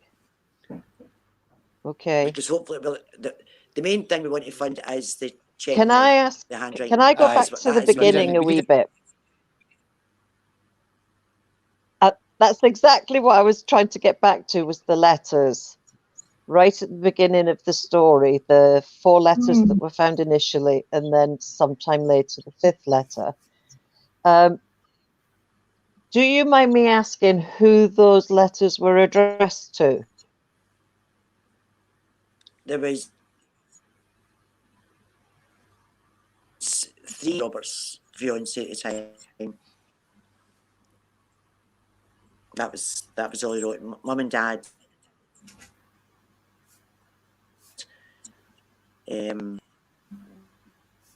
With the notes. I think it's 3 the notes. It says, I'm so sorry. You know what I mean? I thought, well, The normally you terminology would write the same way all the time. You know what I mean? You would write I'm or I am. You wouldn't change it. Whereas some of the notes says I am, and some of the notes says I'm sorry. And in one of the notes, the Maxine is Maxine is spelt wrong, and then it's just scored out and then corrected. So I That's a bad sign. if we Isn't get that it a bad right, sign, do you know what I Maureen? mean? If we, Isn't or it? even if we did get it, yeah. Even if it'd be too Gosh, that's focused on the next part. And the curtain, when the curtain exactly. wasn't taken off. So when Robert hung himself, the actual hooks for the curtain were still on the curtain. So you think, well, if you were going to do that, you wouldn't cause yourself any more pain than necessary. You know what I mean? You would. You know what I mean? So the hooks were still attached to the curtain. Some were still on. That's been pulled right off the window. So I says, well, that could have been a sign of a struggle. Mm-hmm. And I know from experience, curtain hooks don't Just come down ignored very easily. Yeah, because they've got their own scenario, and instead of the facts fitting that scenario, they're trying to make a story up to fit that scenario. Yes, and it doesn't work they because started with the narrative and are now making the evidence fit their narrative. They're trying to make it fit. Yeah, you've just nailed it in the head. Yeah, and it doesn't fit. And the first part of the police training is exactly what you says. Don't make the evidence fit the narrative. Make the, you know what I mean? That's meant to be ABC. Accept nothing, believe no one, check everything. That's the police training man. Well, as you know, most of my work.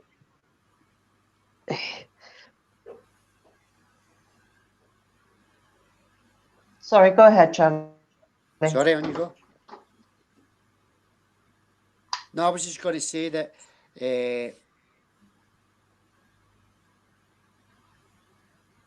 with Robert's room and came out with a suicide, they spent 23 minutes in his car, reporting in his car that it took him 23 minutes. Do you know what I mean? That's how bad it goes.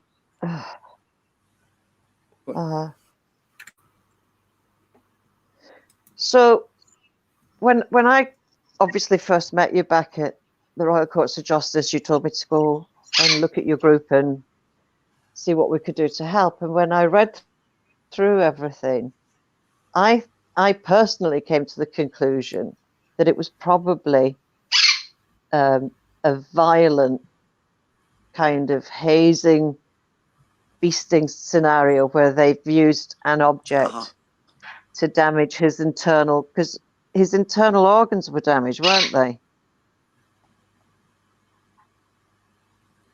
Yeah. Well, it traumatized his anal passage. Oh. Autopsy. So here we are 9 years 9 years later. Where do you think it goes? Do you think it was a beasting that got out of hand, or do you think it's possible that Robert rebutted some gay guy coming onto him and that enraged the gay guy, who then violated Robert and went too far? Which way do you think this case more than likely lies? The second one. I think a gay medic. Aye. And he didn't. Aye, he's not took it. And others helped in his death. I believe that some of the firefighters were involved in his death. They were in the room when it all happened. So I don't believe Robert was. So are we talking room. like a shits and giggles scenario where it got out of hand, or are you saying that they were present whilst that man raped your son and choked I think him out? Out of hand. I think the gay medic, because of that, who's just joined, was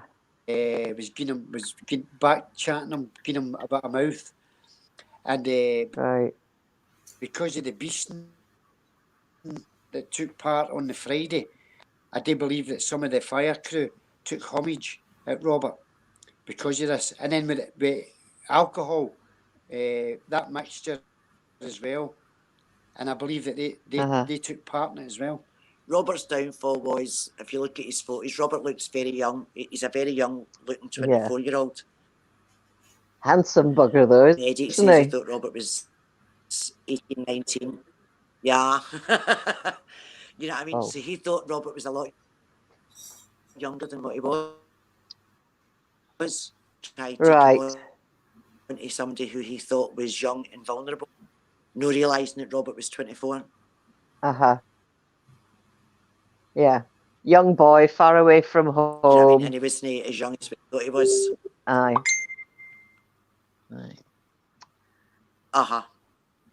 Exactly.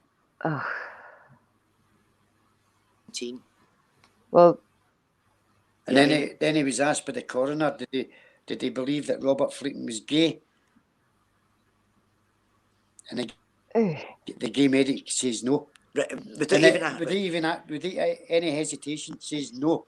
Whereas his answer should have been yes, because he's stated that Robert had sex with him. Or even, I don't know, even a case of, well, I thought he was, maybe, but where was the gay medic when Robert's body was found? Was the gay medic part of the group of people that discovered the situation, or did he distance himself from it? No, he was in his. He then, it was 2.5 hours after. One of the nurses phoned him and says,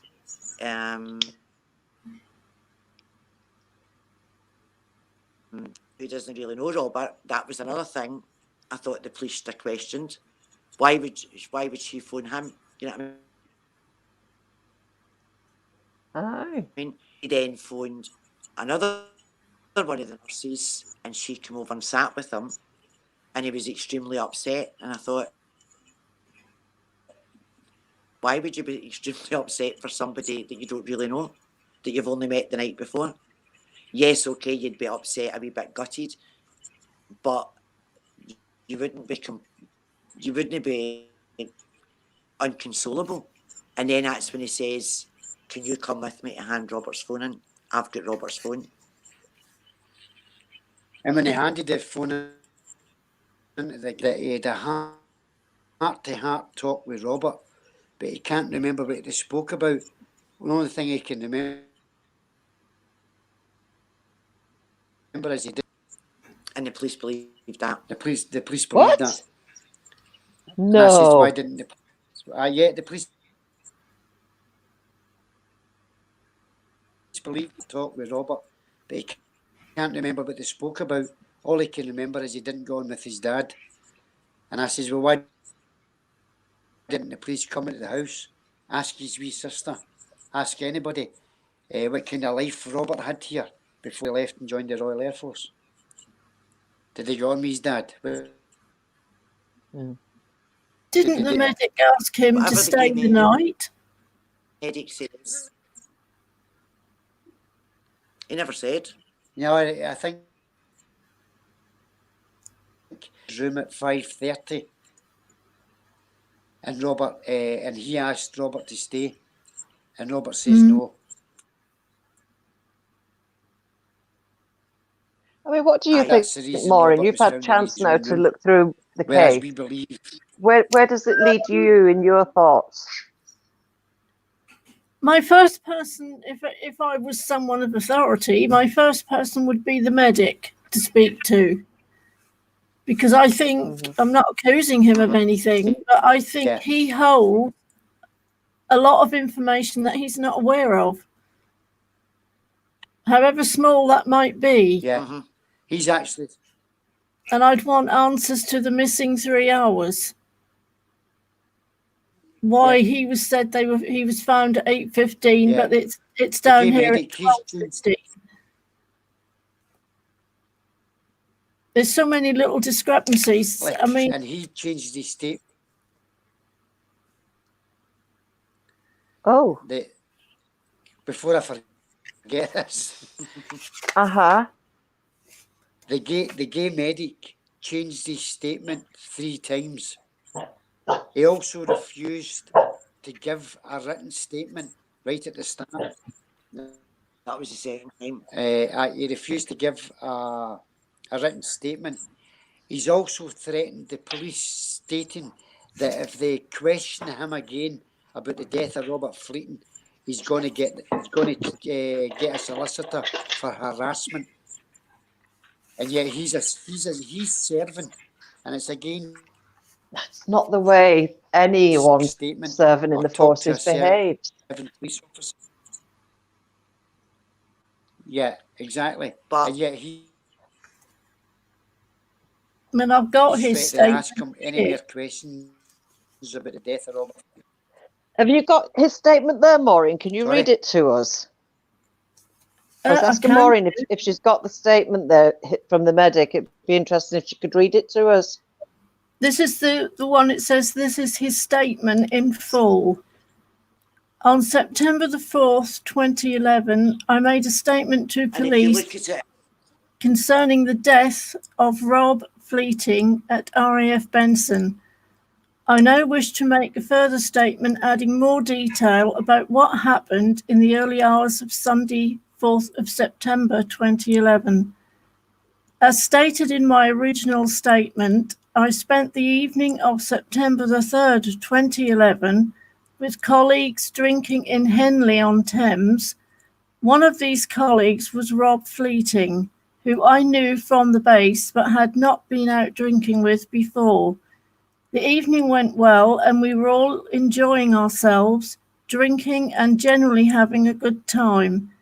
There was some banter between me and some of the other guys with them, making jokes about me being gay. Ron was not involved in this, but may have heard it going on. We had quite a bit to drink, and I would describe myself as being pleasantly drunk, but still in control of myself and aware of what was going on around me. Rob had not had as much as me and was slightly less drunk and still in control and, like me, aware of what was going on around him.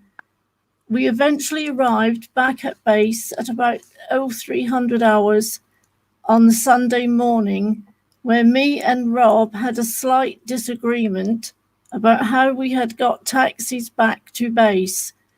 It was a misunderstanding and was quickly sorted out without any trouble. I told Rob I was going back to my room for a beer and he came with me. When we arrived at my room, I laid on my bed and Rob sat next to me.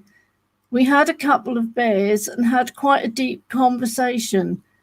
I can't remember what the conversation was about, but I do recall him talking about his family. I don't quite know how it started, but we began kissing. I think there was a meeting of glances that triggered it, and it just happened. Nothing was said or suggested by either of us. We just started kissing. We undressed ourselves.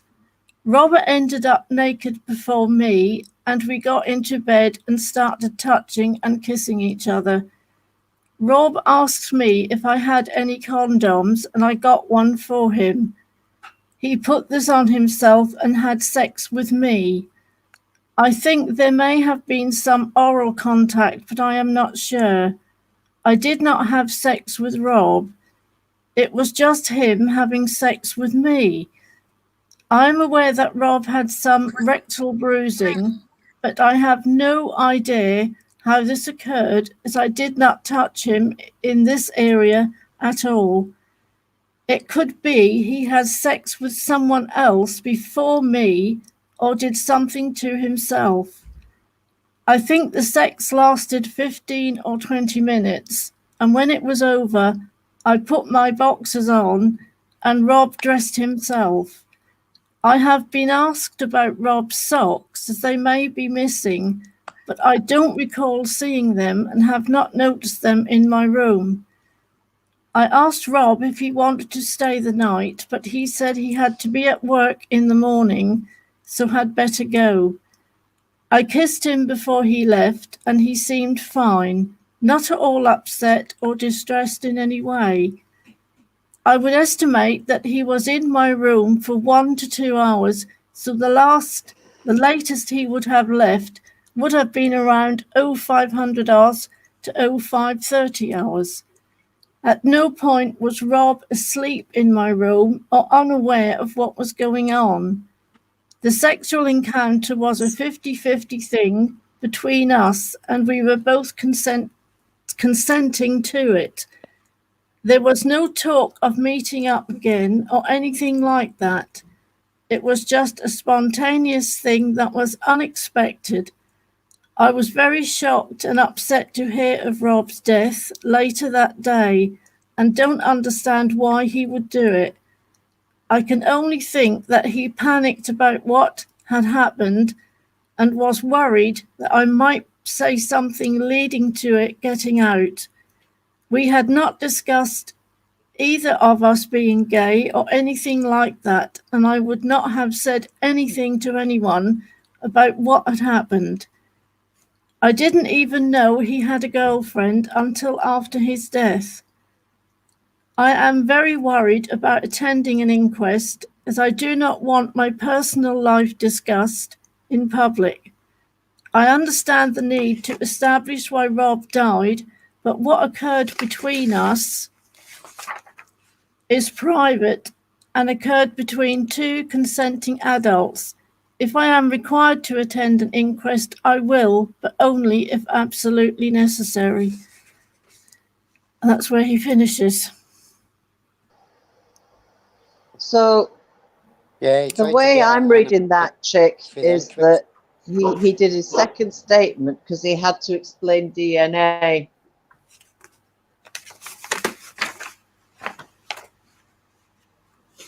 Yeah, Well, he I didn't know there was something. they never took any DNA. So they never took any DNA from the And he medic. Narrated it. Nope. Nope. No, Not that we know of. Well, And he says there that they had a heart-to-heart talk, and he talked about the family. Then how did he know that Robert had a girlfriend? Surely she would have come up in the conversation. Uh-huh. Exactly. I don't believe for a minute. Was there a letter to his And see the fiancée? statement that he gave. Yep, there was 2 suicide notes to his fiancée. But Right. when he stated about the argument, and he said it was a bit of nothing, he's making the argument, he's downgrading the argument, yet they've got a statement from someone who was in their bed and was woken up by the argument, and he knew it was Ryan Charlton that was arguing because of the language he was using. He says, and he's always like that when he's got a drink in him. He knew his voice. He says he's always swearing, he's always loud, and likes to be the centre of attention. And yet, in SAC console time, Cloisterdown. he said he stayed back when they were arguing because he felt as if it was going to get out of hand. And yet Ryan Charlton's downplayed it as if it was nothing. Do you know what I mean? Still, this there's male medic other statements saying that the also argument said, was full blown. so this male medic I've just seen in another piece has also said that he also stated that Robert had mentioned not getting on with his dad. Yeah, yeah. And that's, to me, that's another red herring. That's Putting the yeah. blame onto somebody else right away. And that's where the police have looked at us as a dysfunctional family. And if Robert Oh. hadn't gone, then did Robert run away to join the Royal Air Force? Do you know what I mean? That But as Robert I didn't think join you've until he was 22. only got to look through his photographs to see he's wanted to do that right from a small child, hasn't he?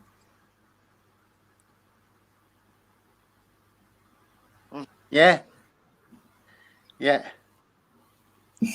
And if you look through his photographs, there's photographs of me and him were away fishing, away camping, away out on the motorbikes. But all I had to do was check his phone and the messages and the phone calls that was made home to check and say, well, that doesn't match the evidence we've got with Robert.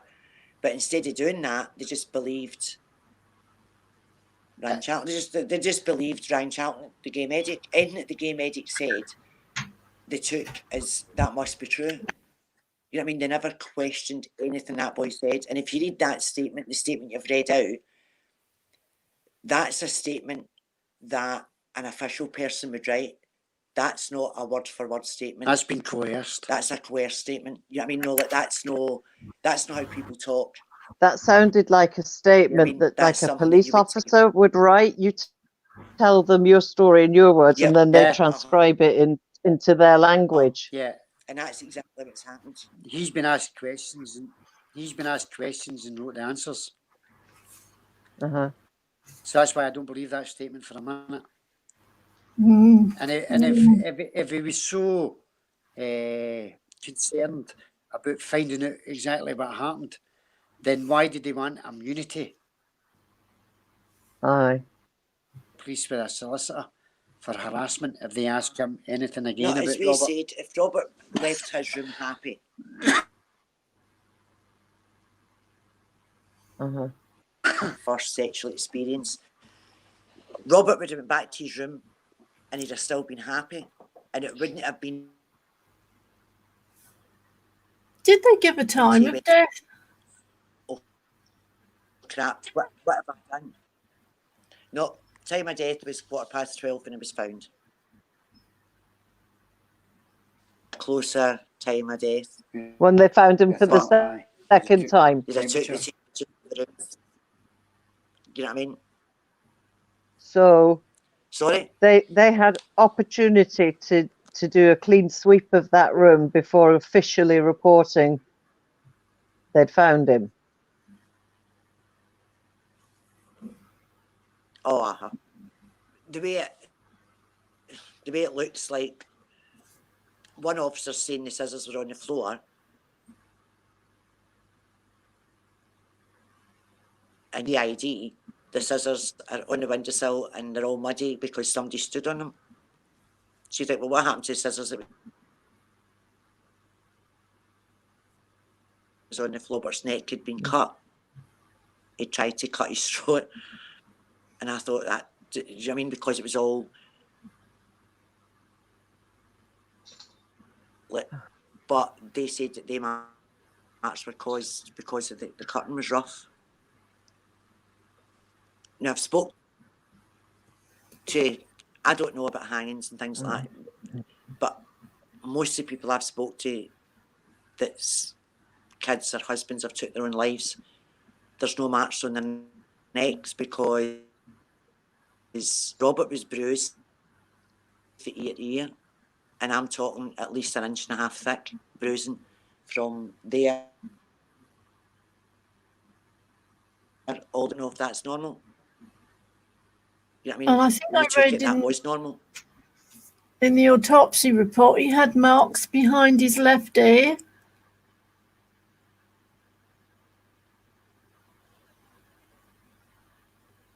And he's right. Plus, What, would they be like Robert thumbprint marks? The left particular ear. hemorrhaging. Not if somebody was to, I think that if you were choked out, choking out the way the arms go down the neck. you don't leave any marks. And But that Robert had behaviour particular hemorrhaging happens on in his military eyes bases all and around the his UK.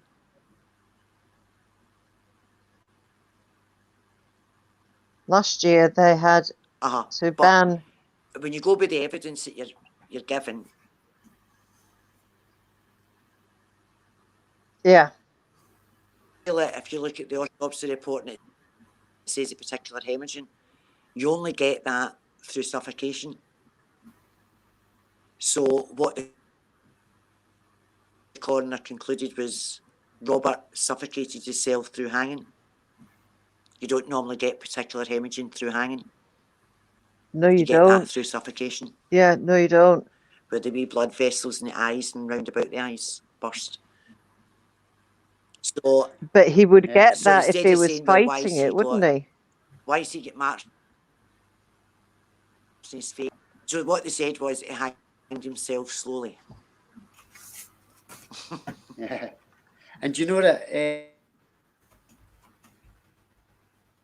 the second date that the trauma to Robert's anal passage is a natural event. Doctors that I've spoke to, I've never heard of that. Jill Wooten, who was in charge of the second.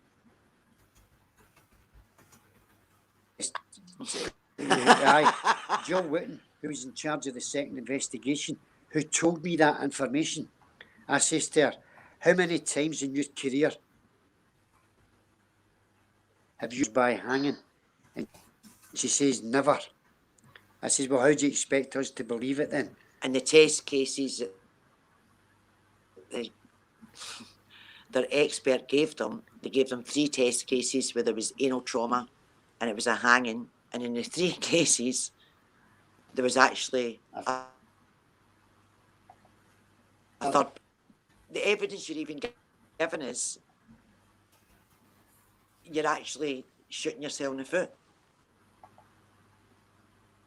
You know what I mean? Because you don't get anal trauma through hanging. As Charlie says, he didn't bungee jump. Plus, again, if you go by what the coroner said, he didn't actually hang himself. He suffocated himself slowly. Yeah. None of it makes sense. It makes sense to them because they want it to make sense so that they can close it as a normal everyday hanging. It was a suicide. A classic suicide is what we were told. We were told it was a classic suicide.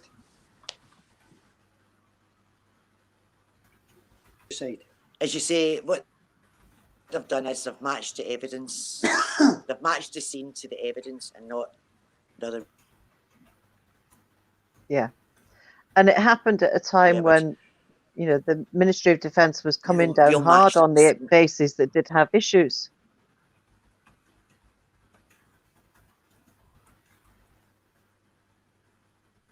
Yeah. Oh, And- we were told that RAF Benson was a good camp. There was no worries about the camp until we started to look at murders. There's been assaults, sexual assaults. There's been personnel arrested for child pornography. There's been deaths on the camp through helicopter crashes. Initiations been taking place in the camp. In fact, just going to So- jump in here. Unbeknownst to us, there was an ongoing rape case within the camp, and one of the people involved in the rape case, the rape allegation, you can't say that because she got an immunity. So they don't think, again, they never thought to look at the camp. No, I would have looked at this camp and thought, right, we're already dealing with a rape case on this camp. And then says, does males no rape males? Have you never heard of males raping males? And he just went quiet. So there was an ongoing rape case within that camp when Robert died. But we never found this out till about, it must have been, I think might have been the next year. Might have been the beginning of 2012 before we'd found out about the rape case. And the police were aware of the rape case. So saw things like that all came to light, but sadly for us it came to light too late because we believed what we were being told. And then we found out what we were being told was... Didn't make sense. No, it was a police scenario. He's walked in there and thought, that windowsill's all dirty. The fireman must have come in through the window. And instead of checking that what he thought was correct, he's actually believed his own wee scenario in his head and ran with it. And then by the time he's found out that's not what happened, it's been too late. Yeah. Because, one, we have destroyed all the evidence where Robert's concerned because we cremated him. And two, he can't go back to his superiors and go, listen, I've really mucked up here because this is what I thought and I never questioned it. Because that would put him in the bad books. I mean, that would get him lessons learned and management advice and management training. That's what he got. And as soon as I saw the photograph of the footprint on the windowsill, it concerned me because the footprint was going out the window, not coming in. And when I asked, why would anybody come in a window backwards? Because his scenario was, if that was a fireman that left that footprint, why would they go in the window backwards to leave that print facing outwards? To me, that's somebody going out the window, not coming in the window. And again, he just shrugged it off as if it doesn't matter. It was a fireman that done it. And then we see Because the footprint going out the window, the footprint going out the window would lean more towards the fact that somebody had to position Robert in the way that he was found and then exit the room without using the door. Yeah. I thought it was a small footprint. It was opened. No, it's a big muddy footprint. But anybody, they don't open windows. I used to say to Robert, I don't know many times, going to open that window and get some fresh air in here. Whereas his window was opened. And the iron, I don't know if you've seen the photographs, they're on the webpage, the iron is actually sitting inside the footprint. Yeah. So somebody's actually placed that iron in that footprint. If you see the photos. Which again is suspicious. And the green T-shirt is Over. in the corner. If that was your footprint. It's, yeah, It's it's in the corner. Mm. That's, he was wearing a white T-shirt. So who owns that T-shirt? That's quite an important part, evidence. And I'm frightened in case Thames Valley Police get rid of that or lose it, because that's got the DNA of somebody that was in that room that when Robert died. Can you Plus, if you look request at the that they outside keep that? photos of Robert's room, there's no tyre tracks. They have kept it. They have. No, I've told but them. I don't believe them. That they need to keep Can all the all the evidence evidence. be seized? You know what I whilst mean? you... And they've got to keep all the evidence, because if they don't keep it, they've got to return it to us. After the first investigation, they returned and we kept it. We never opened I the never box. opened the box, never looked inside it. So when the second investigation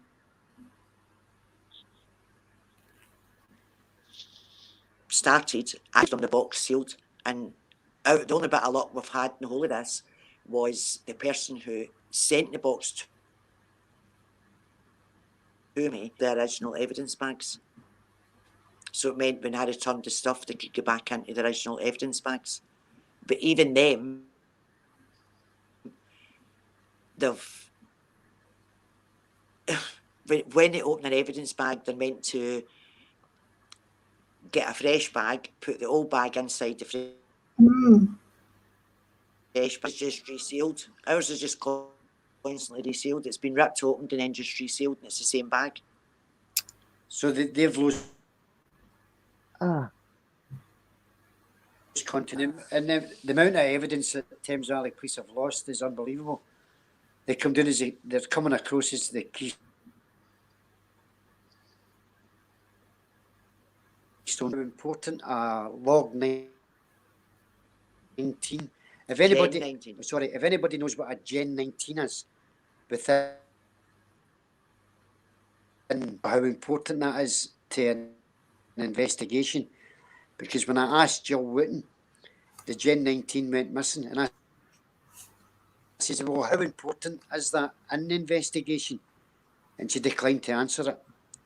So I don't know what a Gen 19 is, what its purpose is, but I know it's went missing.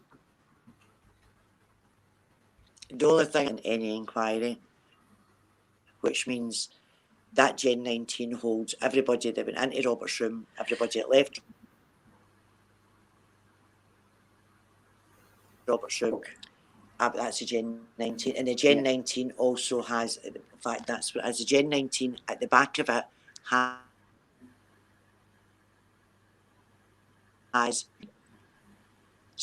So it's no, because nobody formally identified Robert, and I think that's why it's went missing. oh. God. The scene, so there's Can't find that either. They can't find it. So there's quite a lot to Robert's case. It's a very intense case. Aye. You know what I mean? And it's because it's been going for 9 years, but you find out other information that comes. So, do you know what I mean? When you ask a question, when they give you the answer, you've actually ended up with another 4 questions. Yeah. Someone on that base knows exactly what happened. Yeah. Yeah, but if the police aren't putting any pressure on them, then they're not going to say anything. And if the MOD aren't putting any pressure on them, you know what I mean? I don't believe the MOD are covering up. No, it sounds more like to me that the Thames Valley Police arrived and were told this is what's happened, and they went with it. Aye. Yeah. Exactly. Yeah. So I don't think Thames Valley Police are covering up. Even no, like now they're covering themselves because they didn't do a proper death to investigation. Aye, exactly. No. And did I read the mother that I'm talking talking about. Sorry. Did I read that nobody had identified Robert until quite a while afterwards?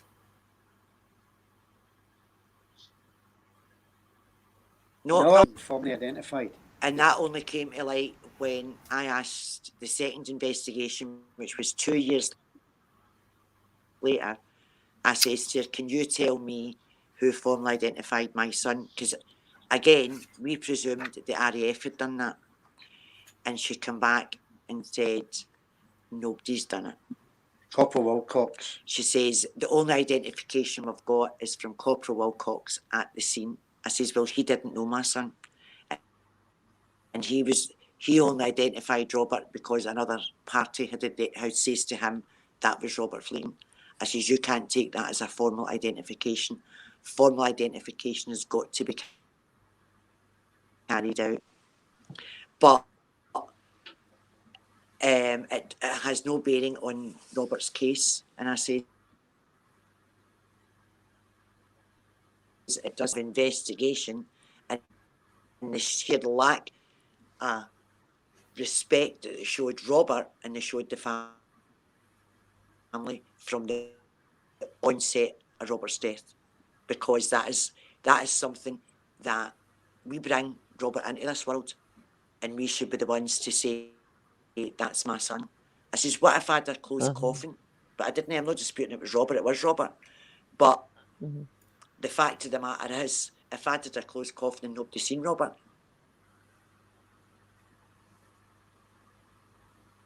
because it should have been done. I says, and by law, it's got to be done. Before you release a body, legally, They've got to be legally identified. when you hear it in the news, found a body, family's been informed, but no formal identification has been carried out yet, but will be done. And yet in Robert's case.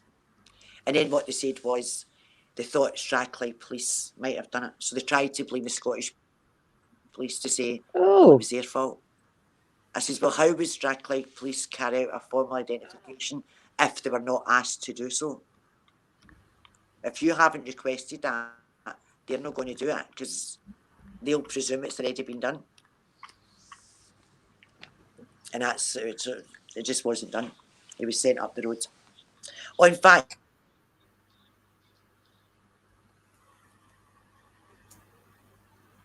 Robert wasn't formally identified. They wanted to get Robert home to the family as quickly as possible. So they flew Robert home, and that's why it wasn't done. And I says to her, I asked you not to tell me any rubbish and only to tell me facts. I went, my son was not flown home. My son was collected at the John Radcliffe Hospital by the Co-op funeral service, and he was driven up the road, and it took a fight to get that done. I said, so he wasn't flown home. I went, so that's not the reason. And she went, oh, I'll go back and check that. Yes, you're correct. I know I'm correct. It just wasn't done. There's no excuse for it. Don't make excuses. So as you can see, you've got a fight in one hand. You certainly have. Yep. Well, we've been on nearly 2 hours, 20 minutes. I don't want to... I know. I mean, we're really interested in this, and this is constantly certainly want to keep in touch with you, because I really would like to post any developments that you get. And if there's anything we can do, definitely. Yeah. I'm going to keep this video up as it is. As my people in the live chat know, we do usually have a discussion afterwards on another topic. But I'm going to close this one when we finish, and I will be starting a new stream separately for our normal Friday discussion on the other one, because I just cannot bring myself to have that certain person. I was going to say, don't marry these two things together. No, let's leave this with Robert as is. No. Yeah, and I want to keep this video up so that will get seen and people can hear I'm going to go and read through all of this again because it's no made listening to you now. I've got more questions. So I'm going to go through it again, Yeah. read it all again because it's definitely just not, it's not accept. I mean, I couldn't accept if I was a parent. You're going to be wondering for the rest of your life. Yeah. There's too You many. shouldn't have to be in that position. And it's And as Susan and Chick said Yeah, it's before, it's it would be Groundhog so Day much with us. easier for them to understand if he did it to himself.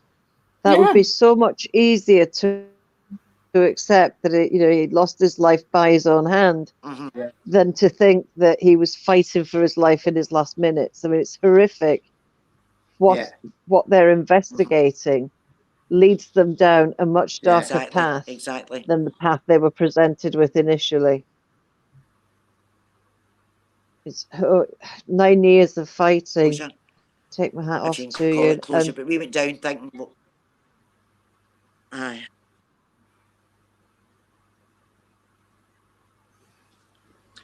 But we've met a lot of families on the way who Yeah, we thought we were alone. I thought it's terrible to it's- say it brings you comfort knowing that you're not alone, but it's shocking to know that you're not alone at the same time. well, back in May 2013, I found out that And if 4-5 and Commando if had our 5 fight helps hangings. any other family. Aye. Yes, You've got to ask the question there's why. a lot of families around the UK. Why are all these young people dying on military bases? Mhm. Yeah. So I, for one, will revisit your case and I will Why send Johnny Mercer an email. Brilliant. Right, Thank that's you good. very much for that. And I want to good. thank both of you for coming on here tonight. You've done well. I'm sorry we went on so long, but we could go on another couple of hours, but that wouldn't be fair to you. But I want to keep in touch, and I will keep in your Facebook group because I've been having a look through, and you kind of got me hooked now. You need answers, and you need help, and you need answers. Yeah. Yeah. I mean, feel free because we'll It's lovely to see you both again. back on. It's not a problem. You know what I mean? Same here. Oh, that would be nice, Maureen, if we could do a part 2 sometime. Yeah. And This is it's After just everyone's what I was had the about chance to say. read it all. Whatever developments you get, this is just I can go live at any is just- time. If you want to, put it out there, I can go live at any time. I think that's a We'll great. find out what Johnny Mercer's got to say. this is a tip of the This needs so to be. no doubt we'll hear and see you again. This definitely needs to be put out there and listened to. It's just Heartbreaking. Yes. It's Well, hopefully heartbreaking.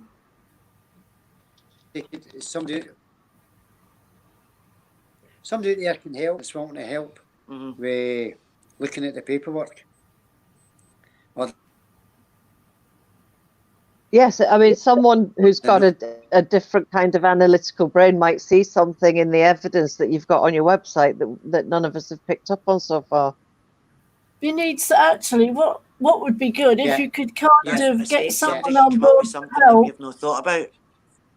who's retired, somebody who's like retired with the experience, who has got time on their hands, who'd like to help. Yeah, to have a look at it. Yeah. I'd love to pick through the evidence piece by piece. Take it on because he's really good.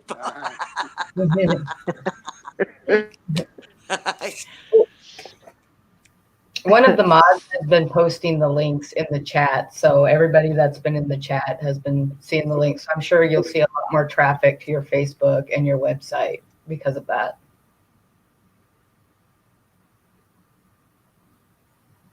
We really do.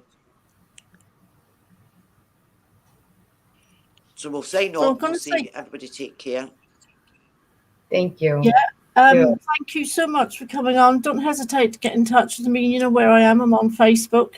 And do keep us up to date if you get any developments, because I know everyone now will really like to know. Yeah, good or bad, we'll let you know. Yeah. No, we'll keep you. And We'll thank keep you Take you so care. updated. Lovely to see you. Thank you. Bye bye. Thank you very much. So take care. Everybody take care and stay safe. And you. Let's stay Bye-bye. COVID free. Okay. Yes. And I don't know how to leave. Oh, right. So I won't spoil this video. That was very nice to have them and hear their story, as sad as it is. You do feel you want to help them. Oh, definitely.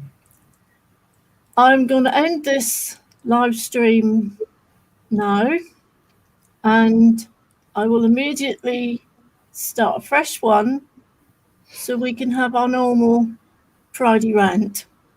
Everyone's happy with that? More than happy. So I'll say good night from this one, and I'll see you in a minute.